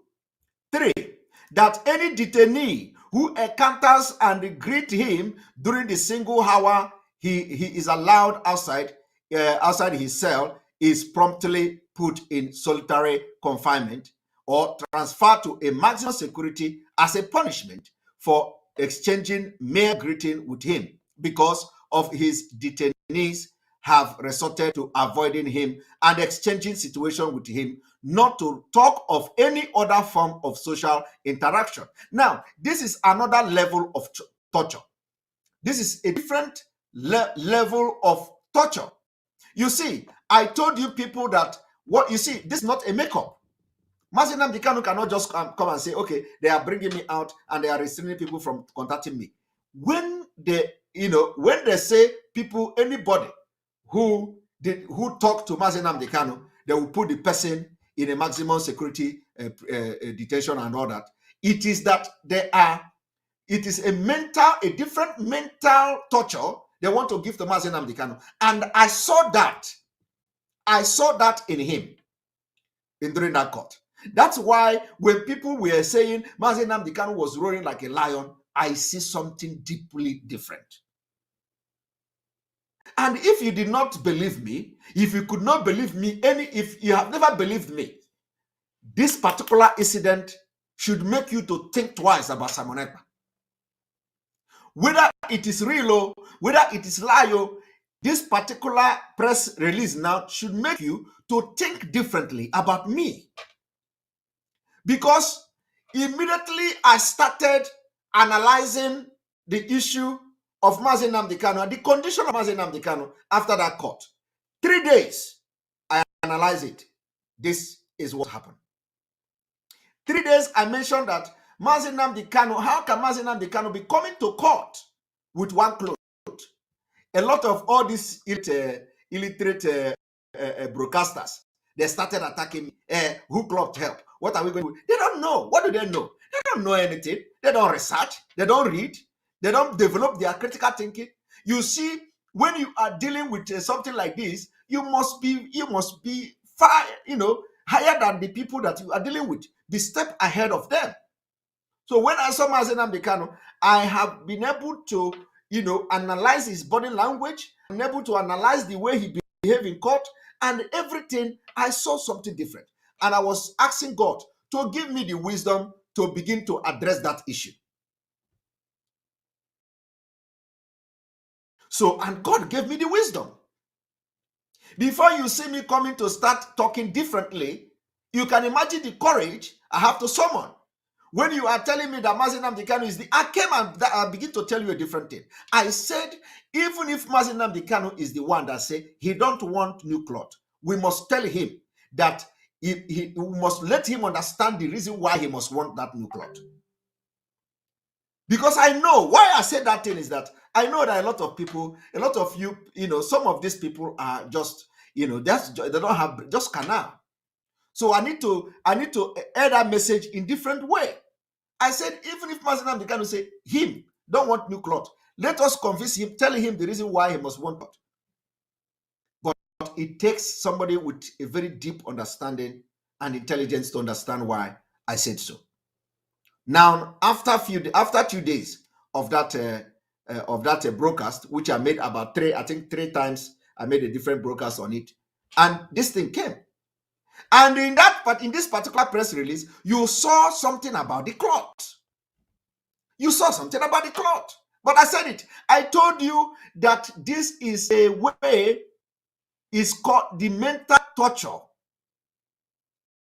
They want you to, they are sending message to Biafrans and at the same time to Mazi Nnamdi Kanu. And Mazi Nnamdi Kanu cannot continue to enjoy it any longer. So who knows what transpired that they decided to break this news. But let me tell you, it did not start yesterday. It did not start yesterday. So even if some of the things that were said there were not true or is true, it is true until DSS come and say it's not true and they bring a proof. It's not true. This is the point.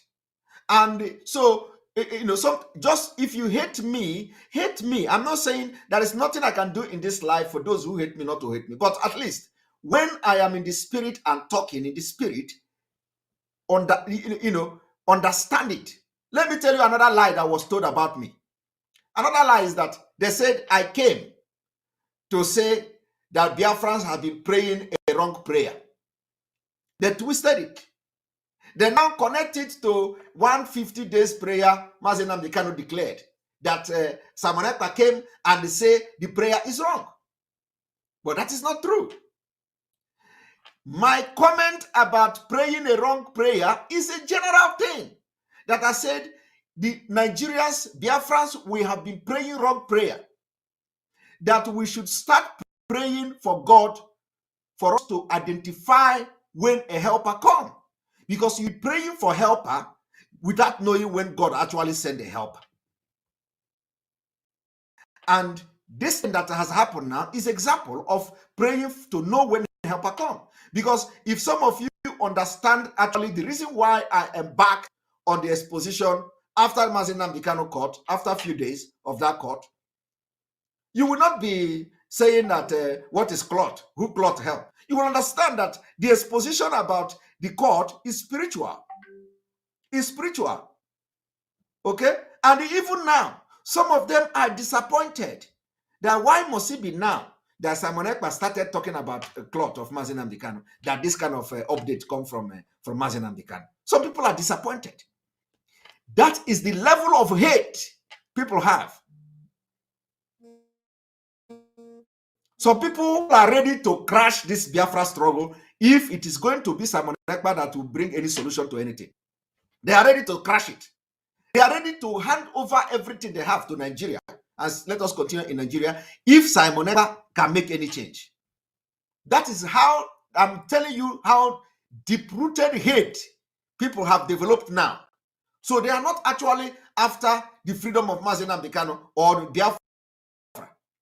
If Simon Ekpa can do anything today or prefer any solution today that can bring Nnamdi Kanu out, they rather allow Mazi Nnamdi Kanu to stay there. That is the level of hate already. I'm just trying to inform you, watch me today, the level of hate some people have developed in this struggle. If I say that there is something that God revealed to me now that we can do to free Mazi Nnamdi Kanu, we are not going to pay money for it. Everything is try and luck. Okay? But you see some people will say over their dead body they cannot do it. That if they instead they will do it, let Mazi Nnamdi Kanu rot in jail. I am telling you, it has come to that point. Okay? Now, having said all these things I said now, let us read what the legal team said. Now they continued. 4. That since the Nigeria government extraordinary rendition him, he had been allowed to change of clothing, and his Jewish prayer shawls and other religious material brought to him by his council were rejected and returned. You see, so now all this while that they are coming to tell us that Mazi Nnamdi Kanu is in high spirit. How can somebody be in high spirit when the legal council, the time he was renditioned to Nigeria, the legal council tried to bring cloth to him? They refused. So how can somebody like that be in high spirit? Okay? He can never be in high spirit. He can never be in high spirit. Even if he's telling, I'm not saying, like, let me also correct you before you twist it now that I say the legal teams are lying. I am telling you, he can never be in high spirit. But that does not mean that what the legal teams are reporting that Mazi Nnamdi Kanu is sending greeting and in high spirit is a lie. It's not a lie. Mazi Nnamdi Kanu can tell that to the legal team in order to make the spirit of the people calm down. But the question is, with this report, will you say that somebody like that will be in high spirit? He can never be in high spirit. He can never be in high spirit. When a legal team bring cloth for you to change, and let me tell you, nobody, okay, if I have been discussing with the legal team now, they will say, oh, they have passed the information to me. Nobody passed information to me. No legal team discussed with me, but I started it. I begin to open this thing in the spirit. I started talking about the cloth. You see now, they write the cloth there. And the legal team now is trying to tell Biafrans and the entire world that they have tried to bring cloth to Mazi Nnamdi Kanu. The DSS refused. So why did we not know about it all this while? Why did we not know about it? Because since they renditioned him to Nigeria, so which means for the past 4 months or so, they have been trying to bring cloth to Mazi Nnamdi Kanu and they refused. And those who say, what is cloth? Have you seen it? Because it is not Mazi Nnamdi Kanu that actually did not want to change his cloth. It is the DSS. And that's another torture. That's another torture which I explained to you people. Go and watch the program. I said, what you see in the court is torture. I see this cloth that Mazi Nnamdi Kanu did not change the cloth is a mental torture. You see now, and now the legal team, after my exposition, they have come with a new message which corresponds with the exposition I made. Even if it is not true. Even if it is not true, like I can hear some of the warriors, some of them are saying they just do this, they just do that. If they are not true, my brother, I am believing it is true. If it is just a strategy, I am not believing it is a strategy, I am believing it is true. And the only way I'm going to believe it is true is that that is the one we see with our own eyes. At least that one nobody can say is a strategy. They refused Bruce Fem from meeting Mazi Nnamdi Kanu. Korokoro, so many times the man was in Nigeria, they refused him to meet him. It is also part of the mental torture. Mazi Nnamdi Kanu will have high hope that the man is coming to meet him. And not only that, too, another thing we are going to use to what I am using to say it is not a strategy for those idiots who will say it is just a strategy is because the British High Commissioner in Nigeria, they refused them to see Mazi Nnamdi Kanu. So what proof do you need to show that everything written here, if it is whether it is a propaganda, I am not believing it's a propaganda, it's real. Because there are ones we know that you cannot say is at least the one that is not happening inside there. There is one that is outside that we have seen. One is the President, two is the British Council. So if there is any other thing that these two will confirm that other ones may be true. Okay? Now, let us continue. Let us continue. Number 5, that the DSS has refused to replace his corrective lenses, which were smashed to smithereens by agents of the Nigeria government in the process of violence they unleashed on him while abducting him in Kenya. This has led to a rapid deterioration of his sight. This is another torture which everybody must rise up to. It must worry everybody. Do you see the reason why I am calling everybody this night that tomorrow let us begin aggressive sit at home? Aggressive sit at home. It is no longer a child's play. It has become what you can do, do it. Anything you know you can do, do it. Okay? Mazi Nnamdi Kanu is crying out to us. Forget anything anybody is telling you. Forget it. Whether it is lie, whether it is fake, whether it is true, we are going to believe what is here and work with it. And the ball is in your court. So let us now forget whatever the leadership is doing, their position in this and all that. Take this thing upon ourselves, take the bull by its horn, and make sure that we grant the economy and make sure that we invoke the Bible quotation that man cannot survive by bread alone. For those who will tell you, I don't have something to eat tomorrow. Because by the time you continue to live by not bread alone for a few weeks, few months, until something tangible is achieved, you will have the rest of your life to regret it. If you do and follow this politician and this pressure now die, and everybody calm down, and like they are trying to make you, believe me, you can never recover. You can never ever recover. Even if Mazi Nnamdi cannot come out They succeeded to bring him out and restrict him movement, like they did to Shawari.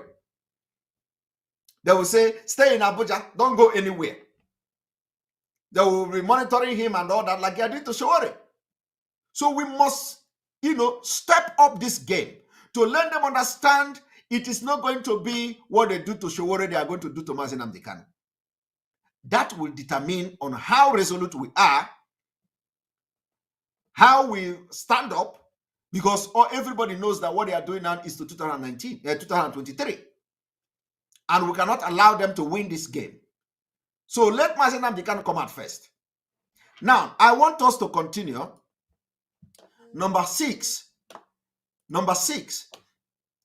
that he is restricted to meeting with his council in an atmosphere devoid of private discussion with his council.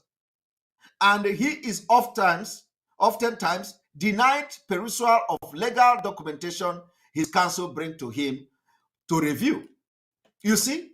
So sometimes they denied access to even having any kind of discussion, pertaining to how the legal teams are handling this case. What the client relationship is that you give access to the legal counsel and the client to discuss on a way forward. But the Nigeria DSS is not allowing that. Okay? And that in actual sense is a mental torture. Mazi Nnamdi Kanu will be longing to discuss something very private with the legal counsel. He will never be given opportunity to do that. Do you know what it means? It means that Mazi Nnamdi Kanu will be sleeping every day. He will be thinking, okay, Ejiofor is coming. They are coming tomorrow. I'm going to discuss this with them. Ejimako is coming tomorrow. I'm going to discuss this with them. And then all of a sudden, Ejimako and Ejiofor, arrived and will bring Mazi Nnamdi Kanu out only to be in an atmosphere that he cannot talk about it to them. And everything is okay. Yes. And watching again, he say, yes, he say, everybody's fine. All that. The only thing they will discuss is that council sit at home. Council sit at home. That is the only thing the DSS want to hear. So we want to now take that particular task away from our leader, so that they will not put him in danger. They will not continue to put him in danger. We are taking that thing away from him. Okay? So how can you be very, very sound when you have opportunity, you have something bothering you, you have so many messages, you have something directive to give inside your heart, and you can't give it? Look at your lawyer. Look at DSS. Look at the people, and something is going wrong. Movement is going wrong, but you can't say it. That is the situation we are now. And like I said, it has nothing to do with Simon Ekpa. For those illiterate people who, in the first place, they started accusing Simon Ekpa. Oh, it is because of because of Simon Ekpa update that they are disturbing the legal counsel. These are idiots. These are idiots because of hatred for Simon Ekpa. But it is because the Spirit have asked me to start this exposition about the condition of our leader. I don't know what happened, and the thing is out. If you ask me now, I don't know. But it is because of that I have started this exposition the same time the thing is coming. So it is coincidence. Or maybe like I have normally said that Mazi Nnamdi Kanu, you see, some of you don't even know something. When Mazi Nnamdi Kanu asked me to broadcast on Radio Biafra, I have made it very clear. He knows that sometimes I can take something from his heart. So I don't want somebody say, look at them. Look at the illiterate here. Uchenna Mbam, Ekperima, your mumu is too much. Look at him. And that is how we are going to kick him out of these are the nincompoop. These are the illiterate idiots that the only thing they know, instead of him to come and and give a different, bring a different opinion from what I'm saying, maybe more superior argument from what I'm saying, he don't do that because they don't have the mental capacity to give any opinion.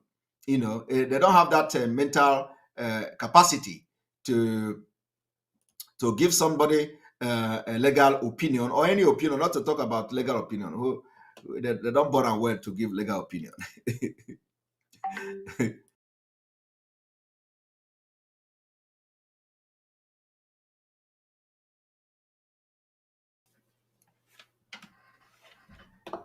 Yes, are you people ready?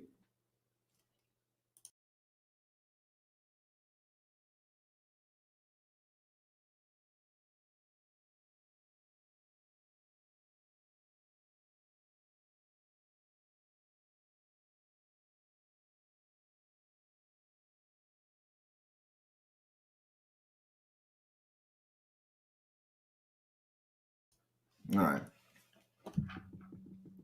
So I have the people that supposed to come here, they are coming now. So we will continue because we have about 9,000 people watching this broadcast live and direct. We have 9,300 people watching.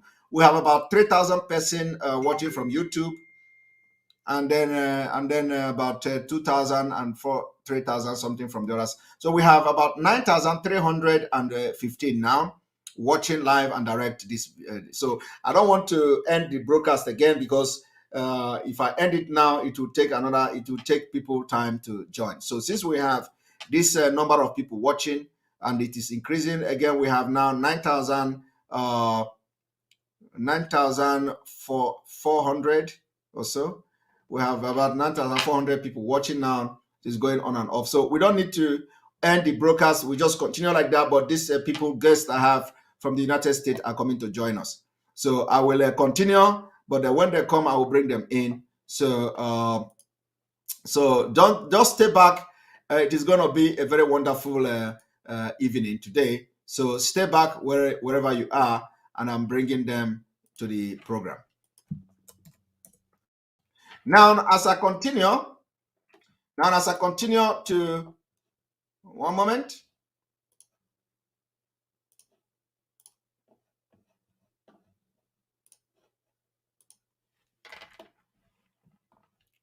Now, as I continue to to analyze this, now number 6. So the atmosphere, like I've just explained to you, the atmosphere. Let me zoom this. Let me zoom it. Okay, there we go. Number 6, that he is restricted. Yep, I think it is good now.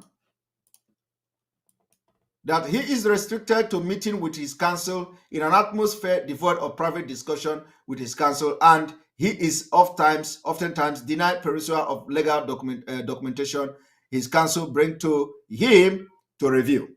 Okay, number 7, that he is not allowed to sleep with a pillow, and this has led to his developing acid reflux, which comes with acute burning sensation in his chest pain, and extreme difficulty in swallowing. You see, this is the worst torture you can give to any human. So I do not understand why people will leave this thing that is very serious and be talking about Simon Ekpa, and be talking about the DOS, and be talking about all this rubbish, while our leader is dying gradually in the dungeon of DOS. Somebody is coming to tell me you are giving order.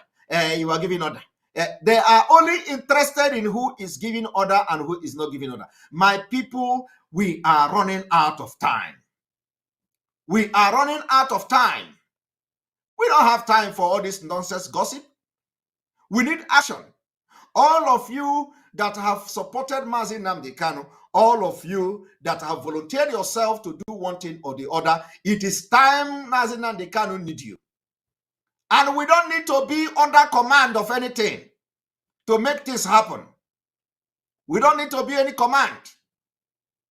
Let us show that we love Mazi Nnamdi Kanu. Let us show that we are angry. Let us show that we are mad with the system that is subjecting our leader to this kind of degrading treatment and torture, which is not allowed in international law, prohibited. The international law prohibits torture and degrading treatment. It's a crime. Let me tell you that when the son of Charles Taylor was arrested and sentenced in the United States, he was not sentenced to prison because he killed somebody. No, he was sentenced to prison because of torture. He tortured somebody.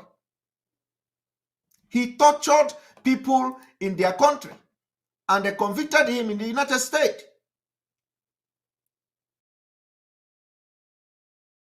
Thank you very much, Mrs. Ogwebo, for your super chat. God bless you, Brother Simon. This is a very sad news about Mazi Nnamdi Kanu, and some people are not getting it. They are joking about Mazi Nnamdi Kanu's health. Greeting from Jesus is my father. Thank you very much. My sister, this is exactly the problem. Some people are joking because Simon Ekpa was talking about it. So they rather want to jeopardize the health and condition of Mazi Nnamdi Kanu because of hatred for Simon Ekpa, because Simon Ekpa started saying it. Without the report of the legal team, I started saying it because my spirit told me to say it. Number 8, that on the 17th of July, 2021, one of his lawyers, the undersigned barrister Aloy Ejimako, was detained and interrogated for hours by the DSS when he came to the DSS on the visitation to Mazi Nnamdi Kanu. Mazi Nnamdi Kanu, who witnessed the detention before being led away, was very distressed and alarmed by this incident, and he considers it brazen act of intimidation of his counsel. This was part of the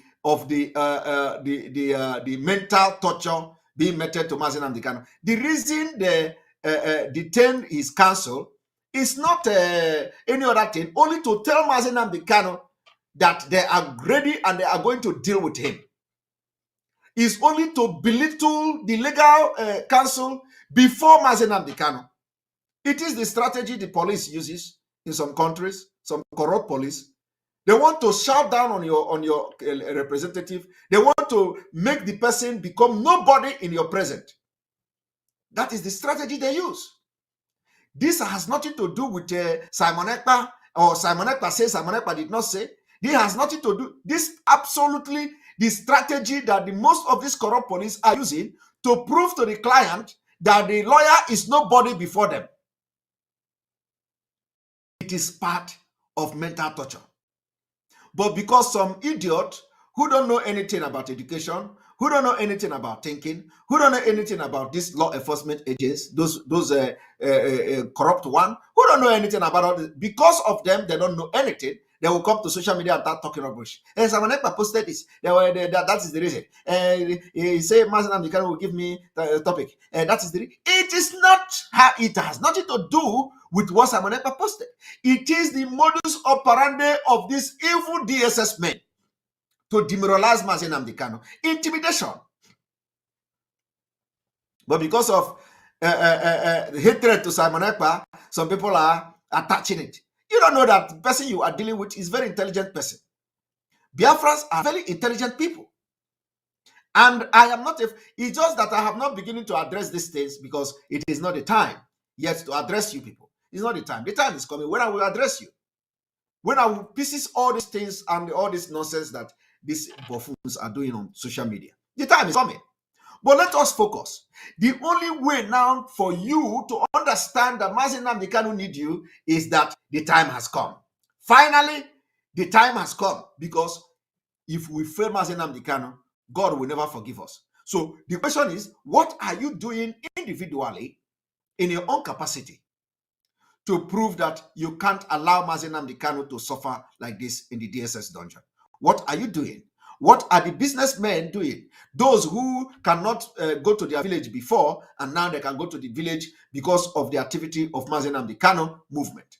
Those who their mothers in the village can no longer, were not able to go to their farm, and they can now go to their farm today because of the Eastern Security Network instituted by Mazi Nnamdi Kanu. What are you doing? Those of you in Lagos, those of you in Yoruba land doing business, that people can no longer go to farm in your village until ESN came and they begin to chase away the terrorists from our forest. What are you doing for Mazi Nnamdi Kanu? The time has come that you are going to not even pay back, because you can never pay back to Mazi Nnamdi Kanu what he has done in this struggle. 9, that he has to date been denied access to British consul despite her repeated request to see him. And on the day of his last court appearance, on the 10th of November 2021, the British consul who in the court to observe the proceeding was intimidated by the DSS officer who restricted her from coming close to Mazi Nnamdi Kanu. Can you imagine?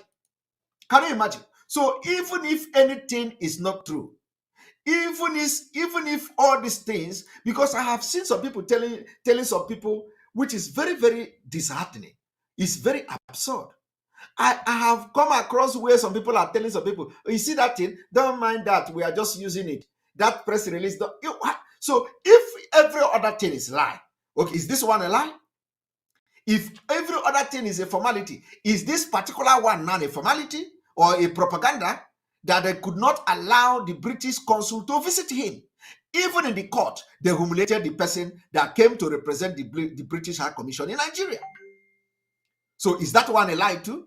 You see, if those of you who all these people, power mongers, have been writing privately telling you, don't mind those things, so we just use it to do something. Don't ask them, use your tongue and count your teeth. Is this one also a propaganda? I am asking you. Let us continue. Number 10. Number 10 says that to date, the DSS has denied his repeated request for an independent medical examination to examine the extent of damage done to his body by a suspected substance he may have been injected with during this abduction and extraordinary rendition.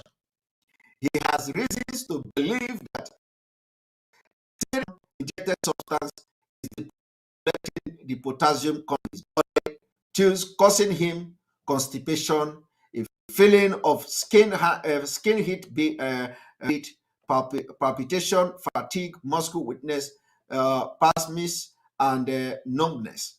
You see? So he is believing, our leader is calling on you, telling you for the very first time that he believed he was injected. He believed he was injected.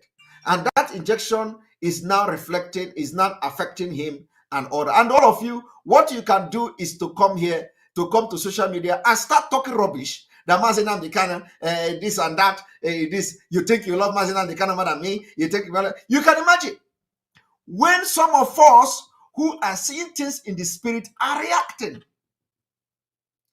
You think they say we want to hijack IPOB. Someone else want to hijack IPOB. Let me also tell you that some of you don't understand that some of the action of the expelled members, the so-called expelled members of IPOB, some of the action leading to their outburst on social media was as a result of the lackadaisical of the leadership in handling some of the vital information and the directive of Mazi Nnamdi Kanu. It made those people to go mad. Somebody like this woman called Nelly Ofebu, for example, because that is the only person they have in their name now. They say Nelly Ofebu was a planning coup. They say Nelly Ofebu. It was because of the whatever spiritual something or feeling that maybe that woman have about something is going wrong. But the lackadaisical of the leadership probably may make her to lose hope. Just like many of you now, lackadaisical to handle some information and have a proactive measures. Mazi Nnamdi Kanu is dying. Mazi Nnamdi Kanu may have been injected. They say may have been injected. Okay? So, and somebody is ranting.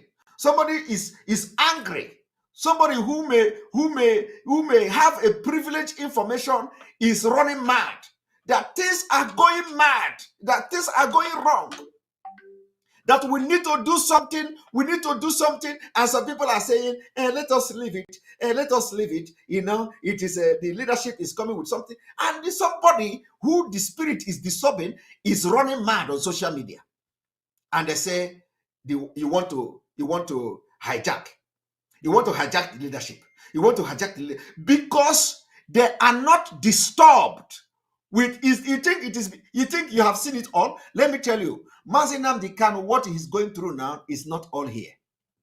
There are more to it. And because some of us are getting the feeling, that is why sometimes there is nothing is enough. No decision of the DOS is enough. I'm telling you, because of we are getting the feeling, no decision of the DOS today is enough until Mazi Nnamdi Kanu comes out.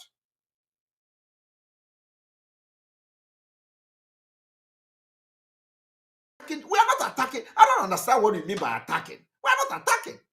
But we are telling you now that we are in a situation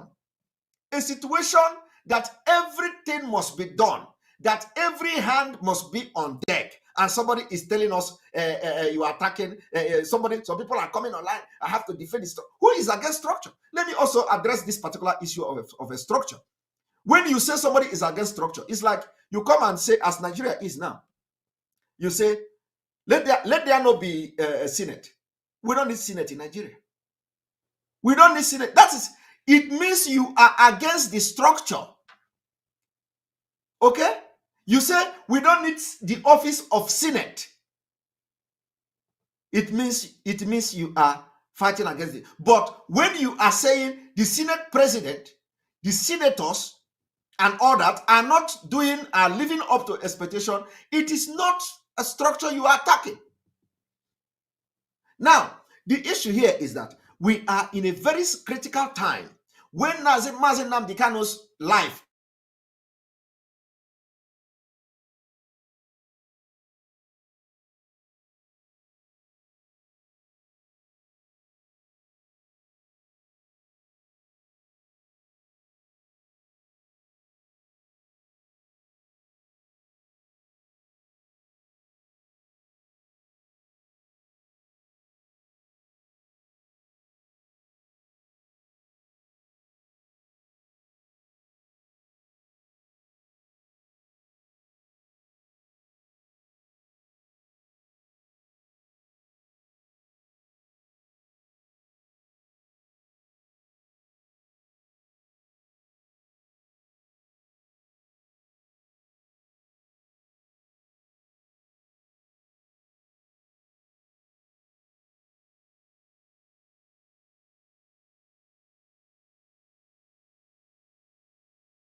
This is how fast YouTube is with Brave. Notice how there's no pre-roll ads?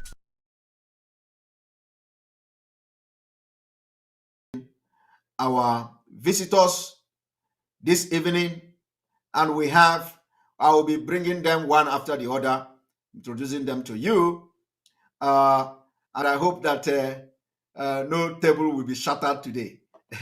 I will be bringing Mazi Ejasi. Mazi Ejasi, you are coming in first. Good evening from here. Good evening. Good evening from good here. Afternoon from Texas. Thank you, Mazi Simon. This is Mazin Dubeze Giasi. I live in Dallas, Texas. And I am the Central Regional Coordinator, IPOB USA.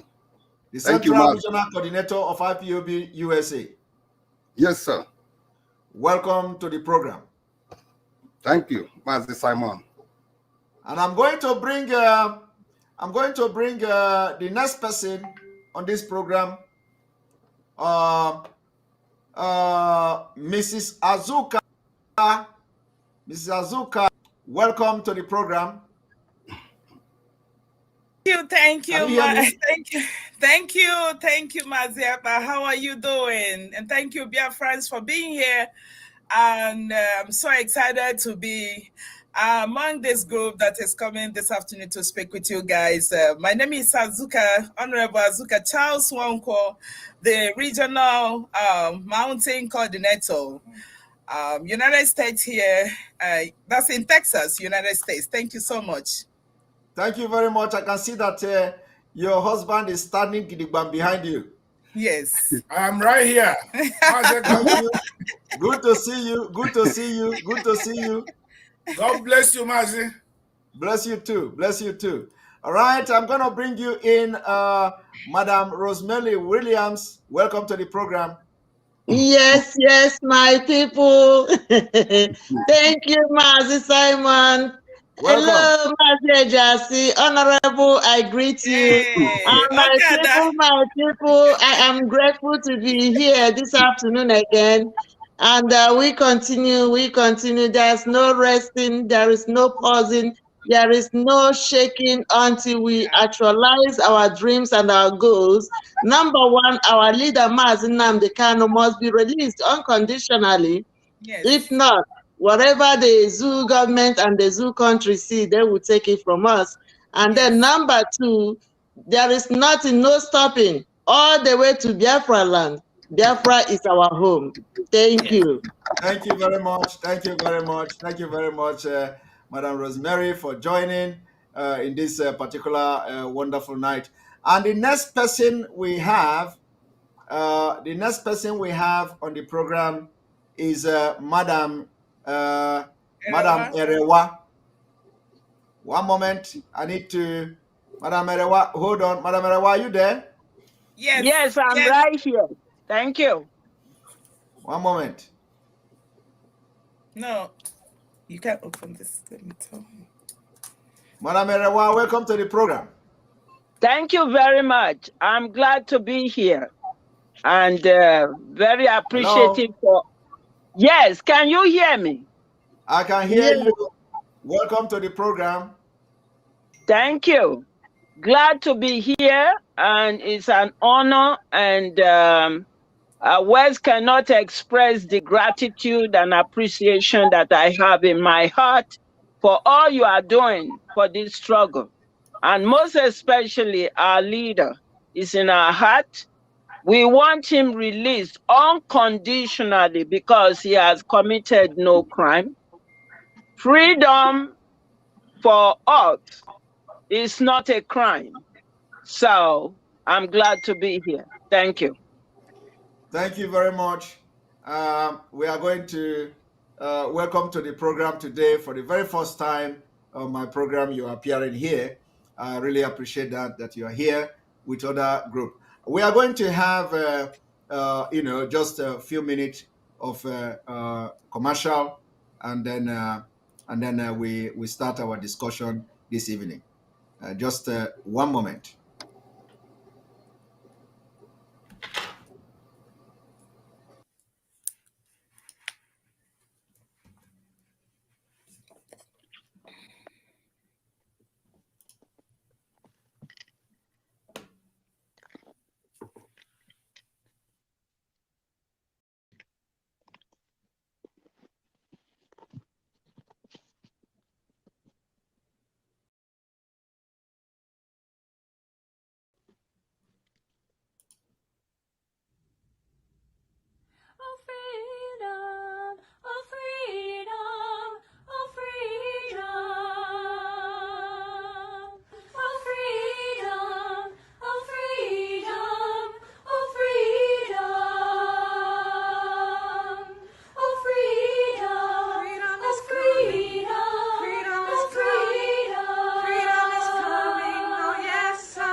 Freedom is coming.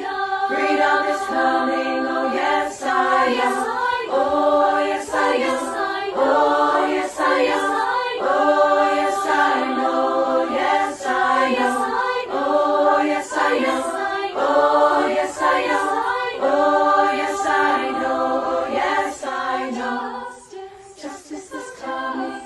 Justice is coming. Justice is coming. Oh yes, I know. Justice is coming. Justice is coming. Justice is coming. Oh yes, I know. Oh yes, I know. Oh yes, I know. Oh yes, I know. Yes, I know. Oh yes, I know. Oh yes, I know. Oh yes, I know. Yes, I know. Freedom is coming. Freedom is coming. Freedom is coming. Oh yes, I know. Freedom is coming. Freedom is coming. Freedom is coming. Oh yes, I know. Oh yes, I know. Oh yes, I know. Oh yes, I know. Oh yes, I know. Oh yes, I know. Oh yes, I know. Oh yes, I know. Oh yes, I know.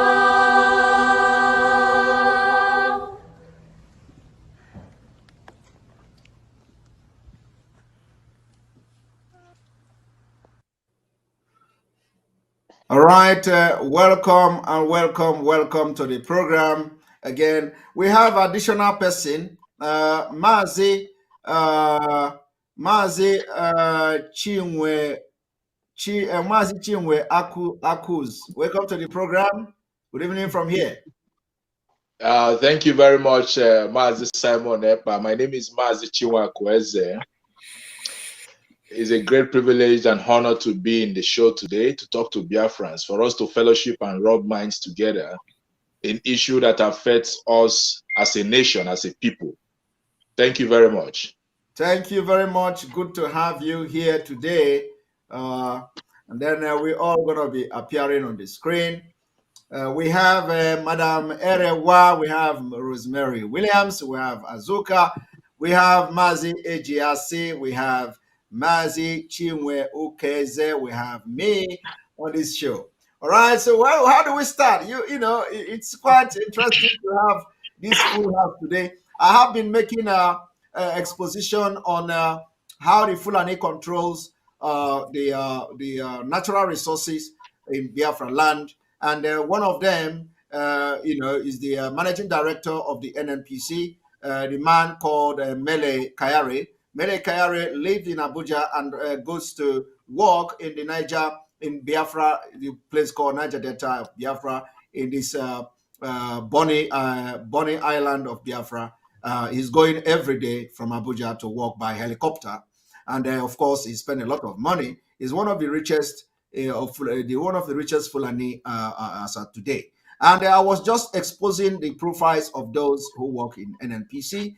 And he was a geologist. He's a geologist and found himself working in NNPC, and they have risen to the highest position of the managing director of NNPC. While those who are the board members of the NNPC have more experience, over 35 years of experience, more educated and all that, and they are working under him. So these are the reason why some of these things are I also try to explain to the viewers about the African Charter on Human and People's Rights, which also is against domination, foreign domination of any particular member state. And Fulani have demonstrated to, or Nigeria has demonstrated to breach that law with highest impunity. In under that chapter 20 of that African Charter of Human and People's Rights, the charter, gave any indigenous people the right to have what you call the liberation force or liberation struggle. They use the term liberation struggle. That liberation struggle is, in other words, giving you the right to have armed struggle to fight against foreign invasion. I have also went further to define the Nigeria situation as being invasion of foreign people, which is Fulanis. They are not Nigerians. They have invaded Nigeria and they are occupying some of our land and our territory. And for that reason, we need to invoke the Section 20 of this African Charter on People, Human and People's Rights. So these are the things we've discussed this evening. Going further, we also bring the press release coming from the DSS dungeon about our leader and what is going through in DSS dungeon. I also explained that it was not possible until I begin the exposition of how he has been appearing in the court with only one cloth. Because what I saw on the 10th of November was not encouraging, and I saw a broken Mazi Nnamdi Kanu. And I made that, somebody courage to make that exposition for the very first time. And after that, this whole thing began to happen. So now we have seen that it is time that we are all going to rise up to do which is right for the sake of our leader. Whether we are right or wrong, whatever we do is something that we believe going to be for the best interest of him and the struggle. So this is the thing we are going to center our discussion this evening. And I beg you, or I know that everybody's, our head is very hot. So let us try as much as possible to maintain the lane and not, discuss something that is out of the focus of this discussion tonight. Thank you. Ejas, I think you can continue from here. We can't hear you. Can you? Okay. I've unmuted myself. Yeah. Thank you so much, Mazi Simon. Let me go ahead and then Mazi Ndubeze Giasi. Ndubeze Giasi is from Akokwa. Akokwa is in Udolo and in Biafra land. And I am the Central Time Regional Coordinator in United States. I live in Dallas, Texas. Mazi, let me take the issue of our leader, the way they brought him out on the 10th. Mazi, it goes to show that the informations that has been, information they have been passing down to us ever since he was abducted and kept in DSS dungeon has not been correct. It goes to show that certain things are still being hidden from us. Okay, the way we saw our leader on 10th, I'm sure all of us saw him, and I'm sure all of us, we are heartbroken because we have never seen our leader in that manner and the way he reacted. So I'm going to use this opportunity to tell every serious Biafran, irrespective of who you're supporting or who you are not supporting, to rise up at this moment. And I believe that the only thing we have at hand now to be able to hold this country called Zoological Republic of Nigeria down is our seat at home. I heard you some time ago suggesting that the whole southern Nigeria, join IPOB to sit at home every Monday, or even extend it more to some days. That should be an encouraging thing to do for everybody, because we're not talking of only Biafrans now being subjugated in Nigeria. Even Yorubas are facing the same situation. The real indigenous people of Hausa, call it the whole entire northern region, the entire region, the indigenous people that came from there, all of them has been subjugated as well. So I will suggest that we encourage our people to continue with this Monday sit at home. If need be, increase more days, because that's the only thing that is hurting these politicians and all these powers that be. That's the only way that can hasten up the release of our leader. Forget about what we saw yesterday or 2 days ago, that some elders went there to Abuja to go and beg.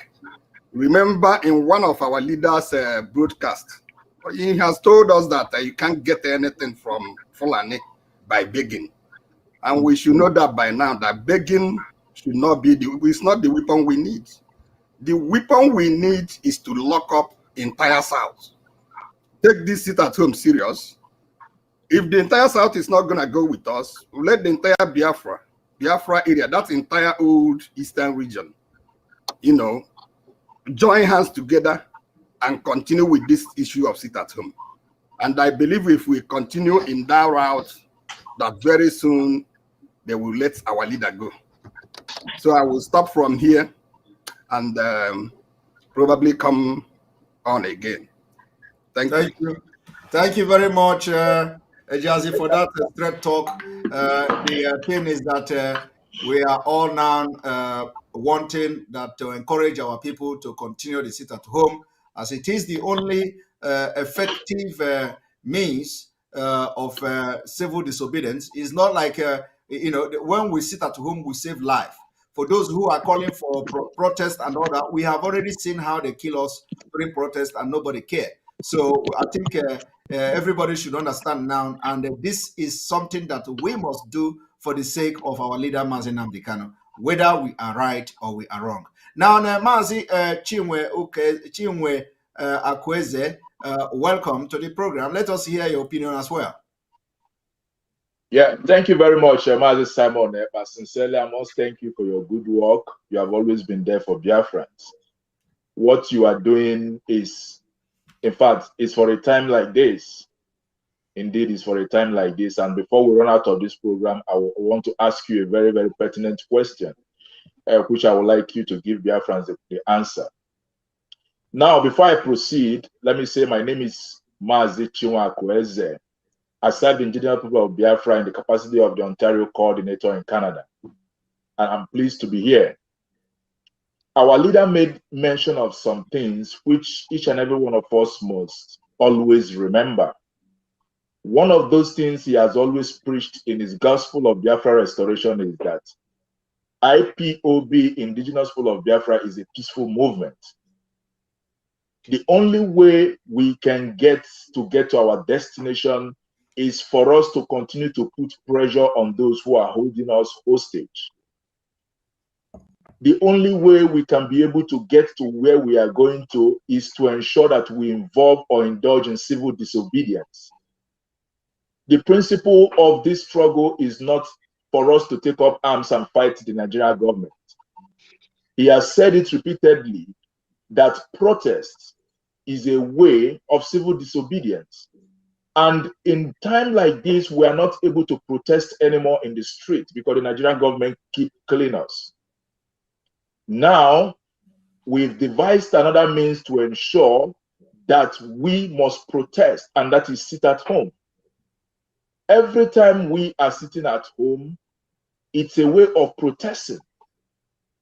And if our sit at home is not working, then why do they want us to stop it? Why are they attacking it? Why are they coming after us?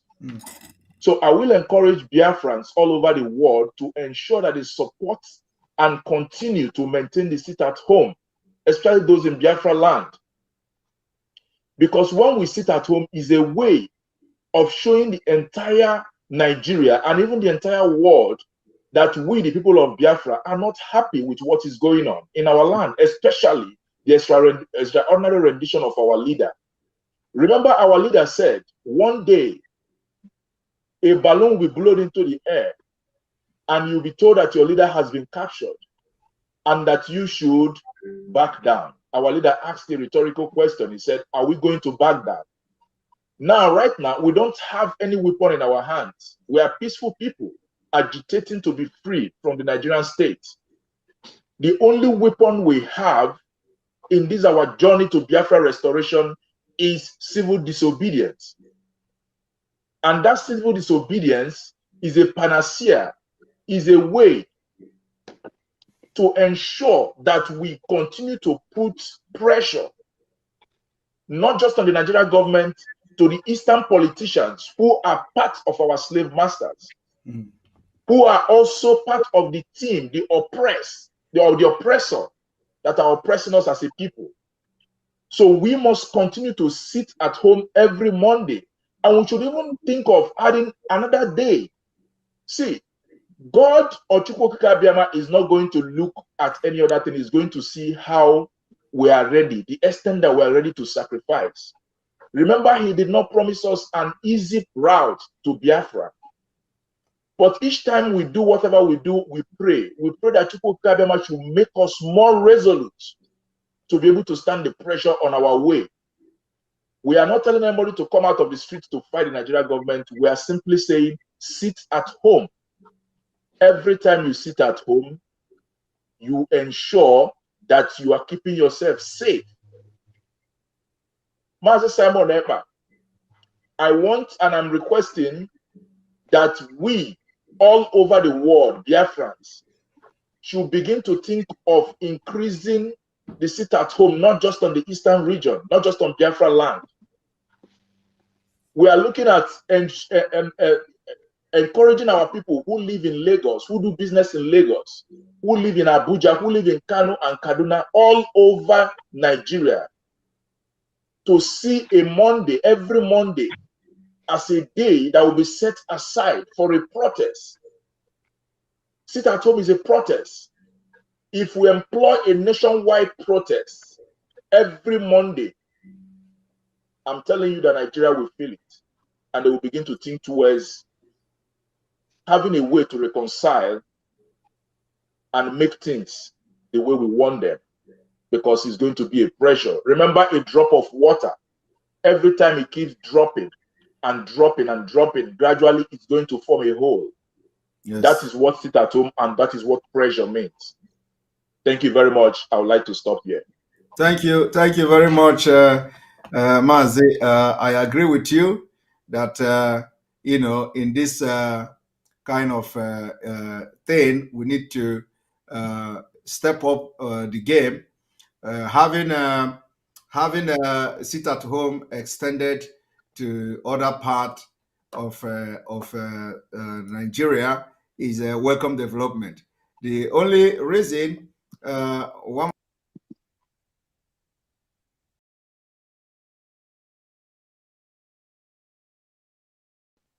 So the only reason why I focused on southern Nigeria is because of the vulnerability of those in the northern Nigeria with what it is going to be. So I think because with what is going on, we may have a long way to go because we cannot trust this government. We can't trust the presidency. Whatever they do, we know who they are. So it is until seeing is believing.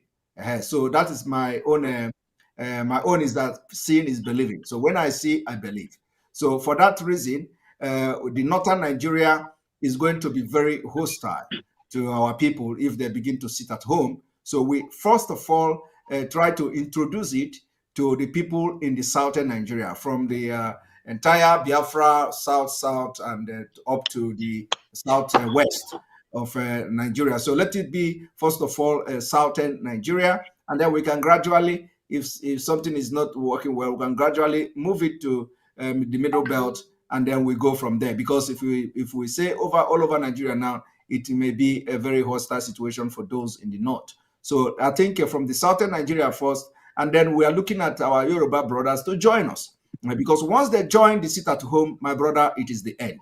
Once they join the sit at home, it is the end. Once we observe sit at home of entire southern Nigeria with our Oduduwa brothers, which we are going to start making program for it, and creating awareness for it, is the end. And it is going to also start when our people, the business people of Biafra who are residing in Oduduwa land, once they observe that sit at home, that is the beginning of the end. So we must look at making sure we enlighten them on the need for sit at home, especially in the southern Nigeria first, before we now transit to northern Nigeria in case if it didn't work or do they achieve what we are targeting. So on this note, I will be bringing Madam Erewa. Madam Erewa, welcome to the program. Thank you very much. Am I being heard? Yes. Loud and clear. Yes. Thank you. I salute all listeners, and I am Madam Annie Redworishe Erewa. I am Ichekiri Urobo speaking Biafran from coastal region, Biafra land. I am in USA, Boston, Massachusetts.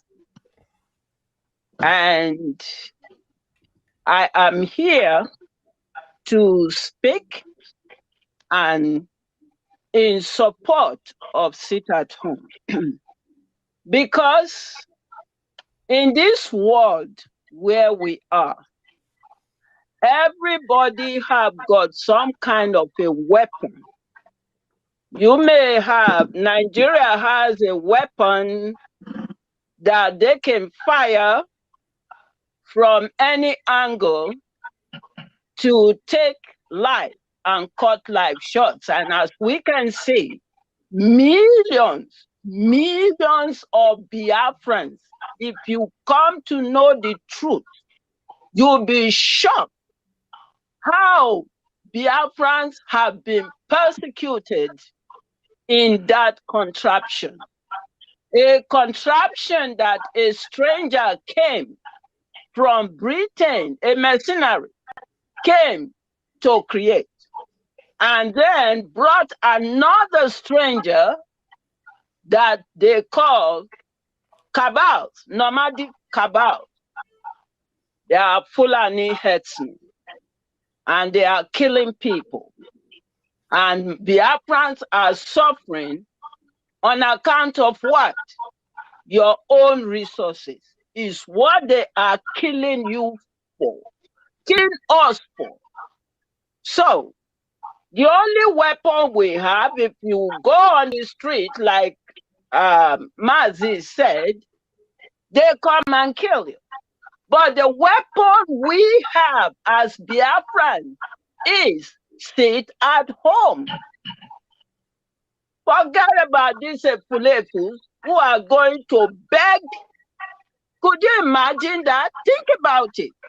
How does it sound to hear that Southern governors, Southeast governors are going to beg strangers who have turned them into slaves to be begging them for what? For what is yours? Hell no. Mandela said he cannot sell his birthright in order to be free. We cannot sell our birthright in order to be free.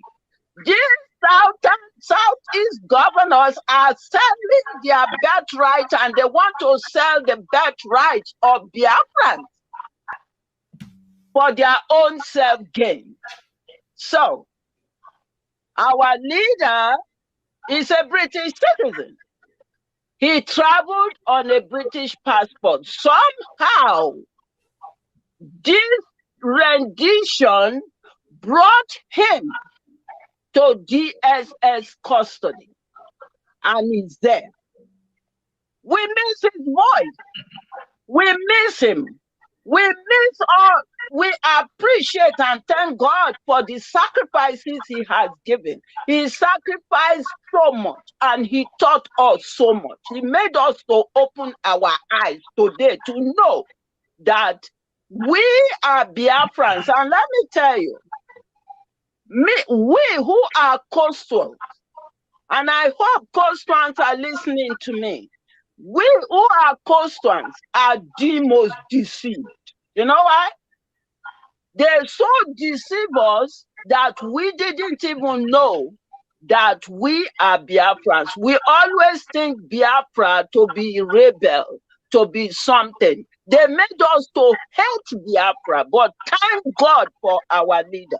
And that's why constituents should wake up and join this sit at home. Yes, because if you want something, make I talk pidgin English here, I beg my people. If you want something to work, now your house, now you go start them first.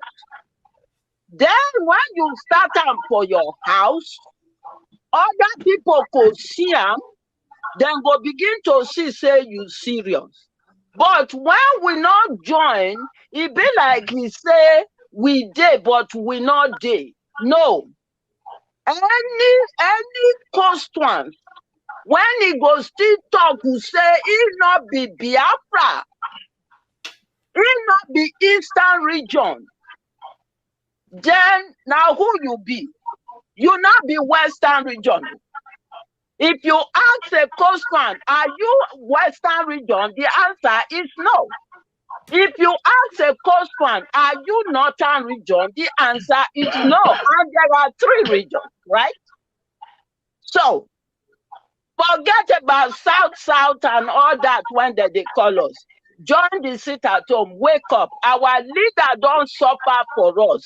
Now, one person, when he take all of us along, he say, if I even get therefore don't give them 5 states. But he said no. He said all the Biafrans, if they take them along, one he not go leave behind. How much do you need somebody to sacrifice for you? So, constituents, begin to join this struggle. Wake up, please. Yes, so now Ichekiri at the Koluna. Ichekiri account when I say no, we are constituents. And then I also want to talk to my Caribbeans, the Black nations. Caribbean nations, Jamaica, Haiti, you name it, many. You know, sometimes these things, they just keep your head, but all the Caribbean nations, even Puerto Rico, please, you all should begin to write that you support the sit at home that Biafrans are doing. Yes, so because we are blacks, African Americans, please. They used to call you Negro. Then you decided to say you need an identity. And then you decided to say we are African American. Your blood is there in Biafra land. So please, this is serious.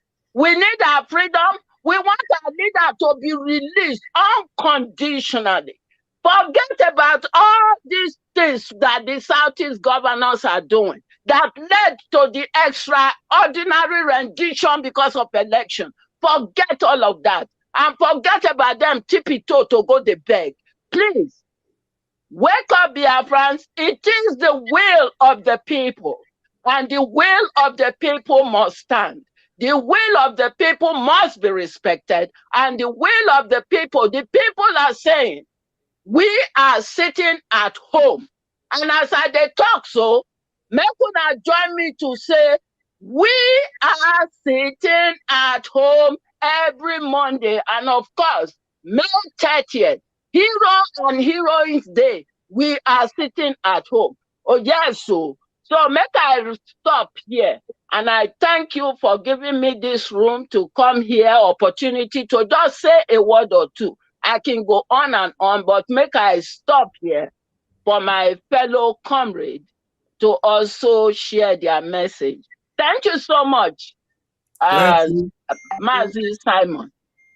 Thank you very much, Madam Arewa, for that wonderful disposition there.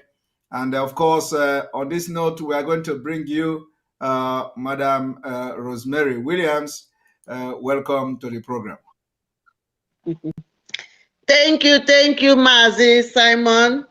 We always appreciate you for all that you have been doing for our people, the Biafran people. And then, as you can see, many people listen to you. And then that's why we're here, because we know that a lot of our Biafran people do log in to your broadcast. They love what you are doing. And we come here to speak to them because we are all together in this race. The race to freedom, the race to release our leader, Mazi Nnamdi Kanu. My dear people, my name is Nwada Rosemary Chikanele Williams. I am an Igbo-speaking Biafra from Owerri province. I live here in United States of America, in California to be precise.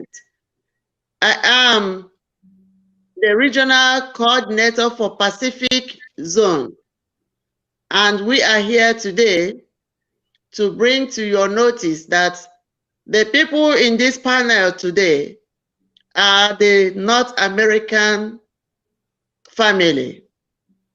We are the regional coordinators starting from Canada to America Eastern region, Central region, Mountain region, and Pacific region. We are all together in it. So when we tell you people that we, the American family, North American family, are under the leadership of Mazi Nnamdi Okukano, the Ohamadike one of Biafra land, we know what we are talking about. Remember, when somebody is telling you that another person is the leader, that you are under them, they have divided this struggle, and then some of them are under somebody else because that person is related to Mazi. We are not here for people that relate to Mazi. We are here for Mazi Nnamdi Kanu. If it is not Panadol, it does not work like Panadol. When you want something, go for what you want. For that reason, we are here again today. We talk every time, every day on different platforms, but today we are here on Mazi Simon Ekpa's platform. We are here because our leader, Mazi Nnamdi Kanu, as we have heard, his life is at danger. We have been saying it, even when you listen to the interview the American women had with Mazi Chike Doziem. He was asked, how do he know that our leader was doing okay? Because he never see our leader since he was adopted. And all we hear is from something somebody tells us that our leader says. And most of the people that have been saying all those things, sometimes I used to ask, are we sure that they are seeing our leader? But it has come to our notice, even from the legal teams, Mazi, Barrister Ejiofor and Barrister Ejimako. Now they have given us the information that our leader's life is at danger. And then our brother, Don Prince, it has been revealed to him too, through his dream, that our leader's life is not okay. So we are here because we want to show solidarity to him to the fullest, not half measured, not haphazard. We have been saying sit at home. And from today, some people have entered Monday, while we in diasporas, most of us are still in morning or afternoon hours. But for those of you who have entered Monday in Biafra land, we say sit at home. Sit at home is the only thing we have in our hands working for us now. We are not fighting anybody. We are not blockading anybody. We are sitting in our homes, at home, to show our solidarity to our leader. And we want it to be total ghost town. Ghost town. We don't want people. We don't want people, doing it haphazard. Our people in Lagos State, we want you to join. Our people in the Midwest, Middle Belt, anywhere, we want you to join. Especially all around Biafra, from the coastal region to the riverine area, to our Igodo side, to the mountains, to the valleys, to the top. We want everybody to sit at home. Sit at home is a civil disobedience. It is allowed in democratical policies, political areas, anywhere in the world. It is allowed. We are not fighting anybody. And my people, we have to bring it to your notice that the Umuada worldwide, we are coming together, and we are bringing our sisters together. We are bringing the representatives of our Umuada of Biafra land together. We have our sisters from the coastal region, and when you come to the coastal region, our dear big sister and our auntie, Madam Erewa, is from the coastal. You people have just heard her, said something. And from the Igodo area, many of them have risen up. We have Uwa Sophia, we have Sister Coco, we have the princess, we have the Oyibo. We have all of them. And we want our people from Ishekiri, Orobo, Ogoni, all over, even Iguacha, and the other sites that I may not be able to remember all of them. We want everybody to rise up. The sisterhood, we want you to join this force. While we work together with the North American family that have stood firm to hold forth to what our leader has put together. We do not want his suffers, his sacrifices. Everything has worked for to go in vain. So that's why we still stand under the leadership of one and only Mazi Nnamdi Kanu. Nobody else. We want you to join with us as we run for the race, this special race, to release our leader and to free our people. Biafra is our home. It's Biafra all the way. Thank you, my people. Before I cut, remember, there's one message our leader sent out. He said, when will you stop begging? Whoever you say is Buhari. When will you stop begging? Whoever you say is Buhari. We all know that that imposter there is not who you think he is. And for him to be sitting there telling us he has to think and consider whether he will release our leader or not is unacceptable to the Biafran people. My people, rise up. It is time to do the needful. Thank you. Thank you very much, Madam Rosemary Williams, for being part of this program and for your contribution so far. We have at this point about 10,034 people watching this broadcast live and direct. We have about 3,200 on YouTube. We have about 4,000 on Enter Biafra. We have 2,000 something on the app, live streaming app. So total, we have increased 10,045 people watching live and direct on these three platforms. All right, Madam Azuka, welcome to the program. It is your turn. Thank you, Mazepa. Thank you for being here. And then I just want to thank the Biafrans all over the world. Good evening, good afternoon, good morning, wherever you're calling them from. I just want to thank you for giving us this opportunity to make our case to Biafran people. And now it is time for us to take our laws into our hands. Biafrans, I want to let you know that we have given everything. We have made our case all over the world. We have gone to United Nations.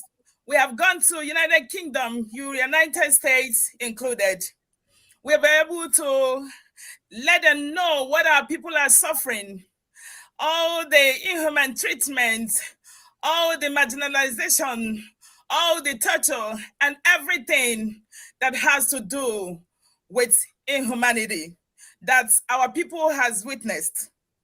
And right now, it is now for us to take laws into our hands, because every case we've made has proven abortive. They are not listening to us. And I tell you, you cannot give your freedom just like that to anybody. You have to take your freedom yourself. And that is why we are here, to let you know that it's time for us to change course. There is time for everything. Time for rain, time for sunshine, time for everything good, and time for everything bad. It is time for everything bad right now. And I must tell you, you have to fasten your seatbelt.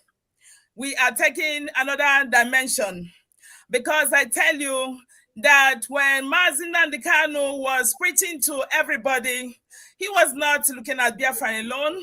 After all, he started his agitation because of what was going on in the northern part of Nigeria, and he preached and he supported that everybody must be free. He preached that everybody must have a better life. He preached that we must, as a human being, live like that which God has created, not like animals.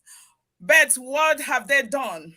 They extraordinarily renditioned him to Nigeria, and at this time around kept him in dungeon incommunicado. They kept him there without a change of clothes. They kept him there without sleeping with pillow. They kept him there to suffer and suffocate or maybe die. But God forbid that cannot happen. And I tell you, what has he done that he should demand all this? I ask you again, what has he done to demand all this? He has been preaching for good life for his people. There is no infrastructure in our place. There is no better life. There is no better education. Our people are all there, most of our youth are, languishing without employment. These are all the things he was preaching. These are all the things he wanted for his people. These are all the things he believed that can make his people better. But they now put him down. Now he's sick. He cannot have a better health care. He cannot have access to his his doctor. He cannot have access to anything good. And therefore, we want to make it known to Nigerian government.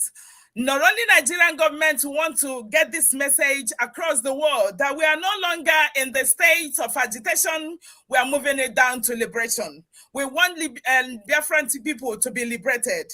We want to be a nation of our own. We want to be on our own. We want to take care of ourselves. We want to take care of everything that God has given to us. God endowed us with good vegetation, everything good, both manpower and otherwise, and we have to utilize it.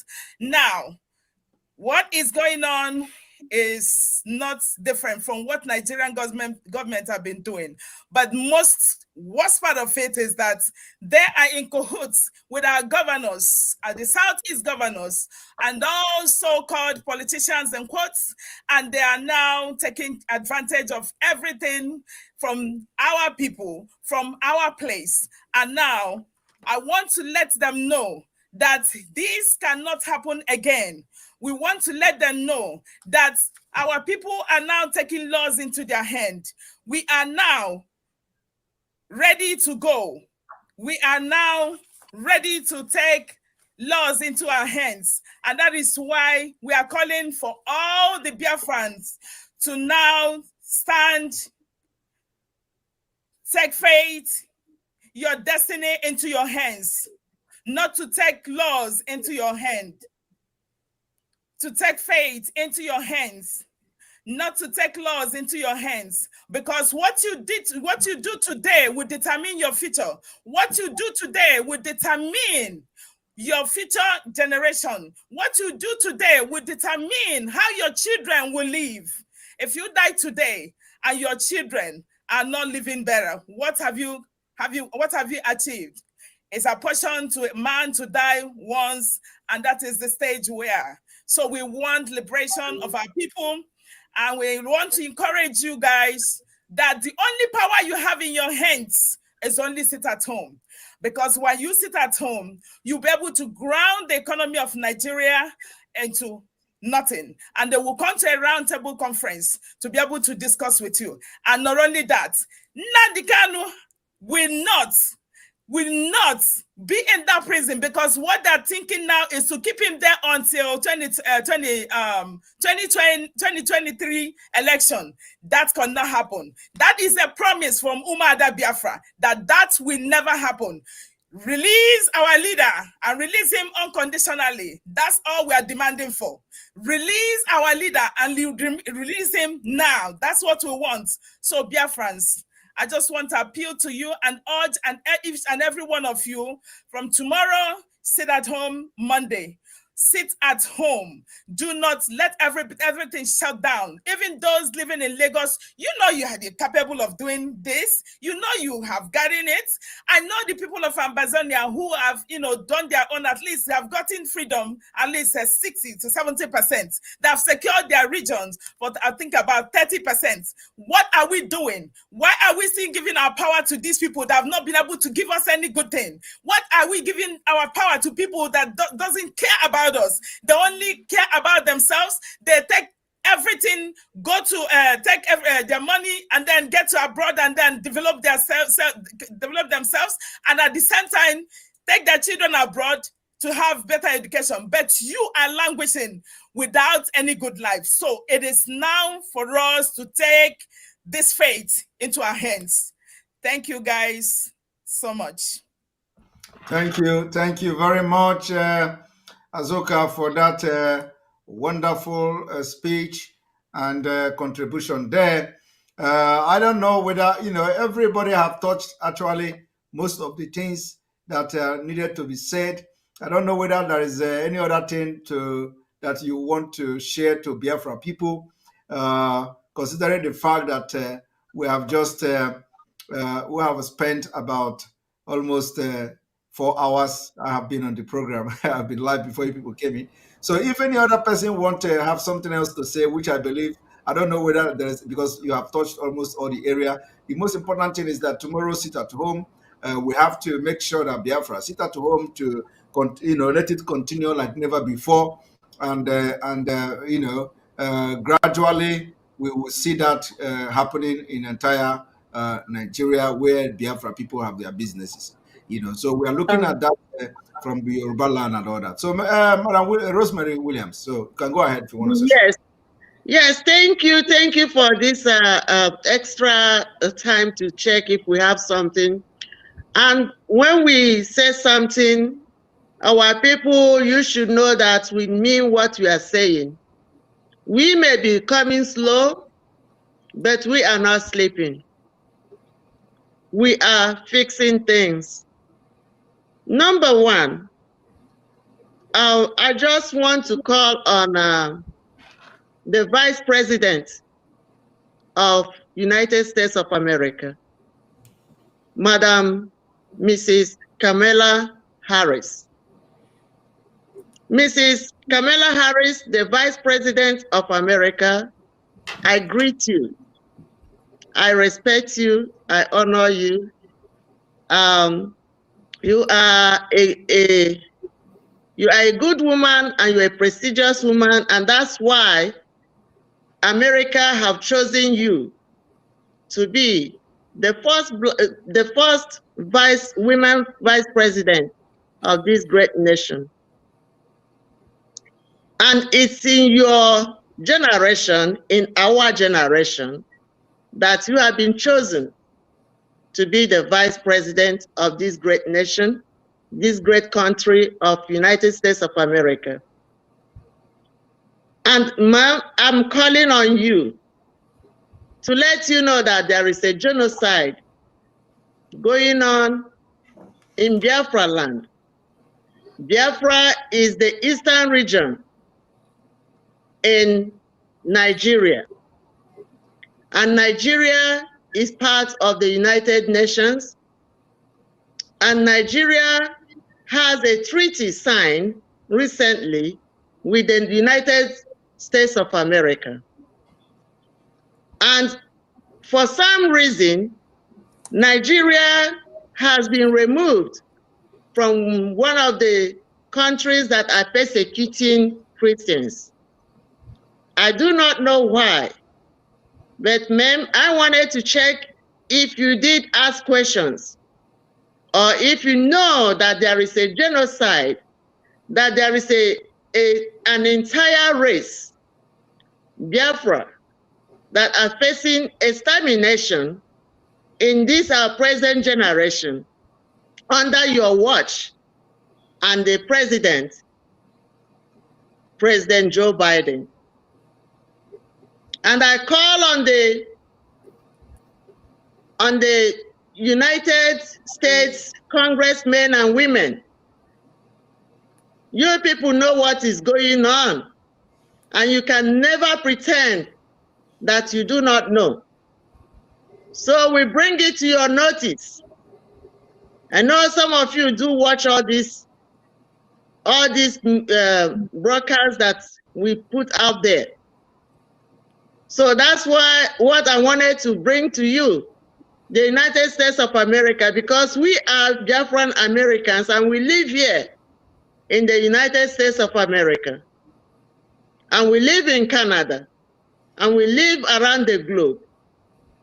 Please, look into this and stop this genocide, because history will never forget nor forgive anybody, any country, any individual or group of individuals that watch and see this genocide take place, the annihilation of an entire race take place in this our generation. And for that, on top of that, I call the eastern region in Nigeria, all the governors, all the traditional heads, all the clergies, the pastors, bishops, and whoever, I call upon you to rise up and do the needful, because we have been killed enough. We have been slaughtered, and we have been dehumanized to the extent that it's no longer going to be business as usual. We, the Biafran people, we have the right to defend ourselves. We have the right to live. We have the right to take care of ourselves and our people. So we bring it to your notice that we can no longer take it from you. Very soon, there will be no more churches to be opened in Biafra land. Very soon, no more synagogues will be opened in Biafra land. Very soon, we will implement measures to take back the freedom of our people. The Western region cannot bring us Bible in one hand and bring the people to slaughter us and kill us and cover their eyes as if they do not know what is going on with the other hand. You cannot give us Bible in one hand and bring Islamization to wipe our people out. We cannot take it. Therefore, you have to take your Bible out from our land. We have our worshiping means. We have the way we communicate with our God and with our ancestors before you bring your Bible. So if you are a bishop, if you are a clergyman, if you are a synagoguean in Biafra land, you better do something, because very soon the Umuada of Biafra will do something that will shake the whole world. You take your Bible with you and you get out of our own land. I thank you, Mazi Simon Ekpa, for this wonderful opportunity. And please, sit at home tomorrow. Will be a total lockdown in Biafra land from the coastal region to the riverine area, to Igodomigodo side, to the mountain, to the top, to the valleys. We want it to be very, very well done. And people in Lagos, in Oduduwa land, people in Middle Belt, people all over, even the people in the northern part, if you can do it, do it. We want to hold Nigeria down. They are holding our leader down, and we can no longer take it from anybody. They released Mazi Nnamdi Kanu unconditionally, and now, tomorrow is too far. We want him out of that place. Thank you so much, and thank you, everybody. Thank you. Mazi Simon, can I come in here a little bit and then I will leave? I have an assignment that I have to do. Yes, I think we're going to close that. So come in. Yes. Okay, Mazi, thank you so much. Mazi, let me use this opportunity to, let our people that live outside the zoo, outside the Biafra land, that we that live in diaspora are those that are supposed to finance this project. And I believe all of us are witnessing what is going on. It seems like we are slacking behind, but we are not. Those of us in the United States, especially in North America, we are doing our best in the area of finance. We are doing our best, even though our people's spirits have been dampened a little bit. But I'm using this opportunity to plead with every one of us here that are watching. You said over 10,000 plus are watching this program. I believe that half of them live outside the zoo or Biafra land. I'm pleading with them. If you have the interest of this struggle at heart, and you still want Biafra, please support this project. Support it. Umweri account still remains the authentic account that is financing the work of ESN. Put all your money in that Umweri account. To make it easy for you, you can donate it online. If you are doing anything below $100 or $200, you can go to www.ipobinUSA.org/donate, and it won't cost you much, and you'll be able to send in whatever you want to put in. We are trying to put things together. Freedom fighting, you cannot do it by coming to social media and talk every day. There are things you need to use money to do. You use money to pay the lawyers. You use money to do a couple of things that needed to be done. Things that we are not going to come here and start mentioning. But I can tell you, we are doing those things. Mazi, sorry to interrupt you. Can you say it again? www.what? www.ipobinUSA.org/donate. That will take you straight to the page where you can donate your money. If you have credit card or if you have debit card, that makes it fast and it won't cost you much. Like those that want to do something like 50 euro, 30 euro, 20 euro, any amount can help. 5 euro by 20 people is 100 euros there, and that will go a long way. And one more thing, if you live anywhere in this world outside that zoo or Biafra land, and you are happy with what we are doing, we don't come here to come and brag, to come and boast of what we are doing, but I can assure you we are doing something. If I leave this place now, today is Sunday, if I get up from this seat right now, I'm going to go take care of Biafran project right now, something very, very important for all of us. I have to go. I called one of our brother this afternoon, when Azoka called me about this program, that he must have to help me to go and take care of that business. And I have to go do it. And it's a project that belongs to all of us.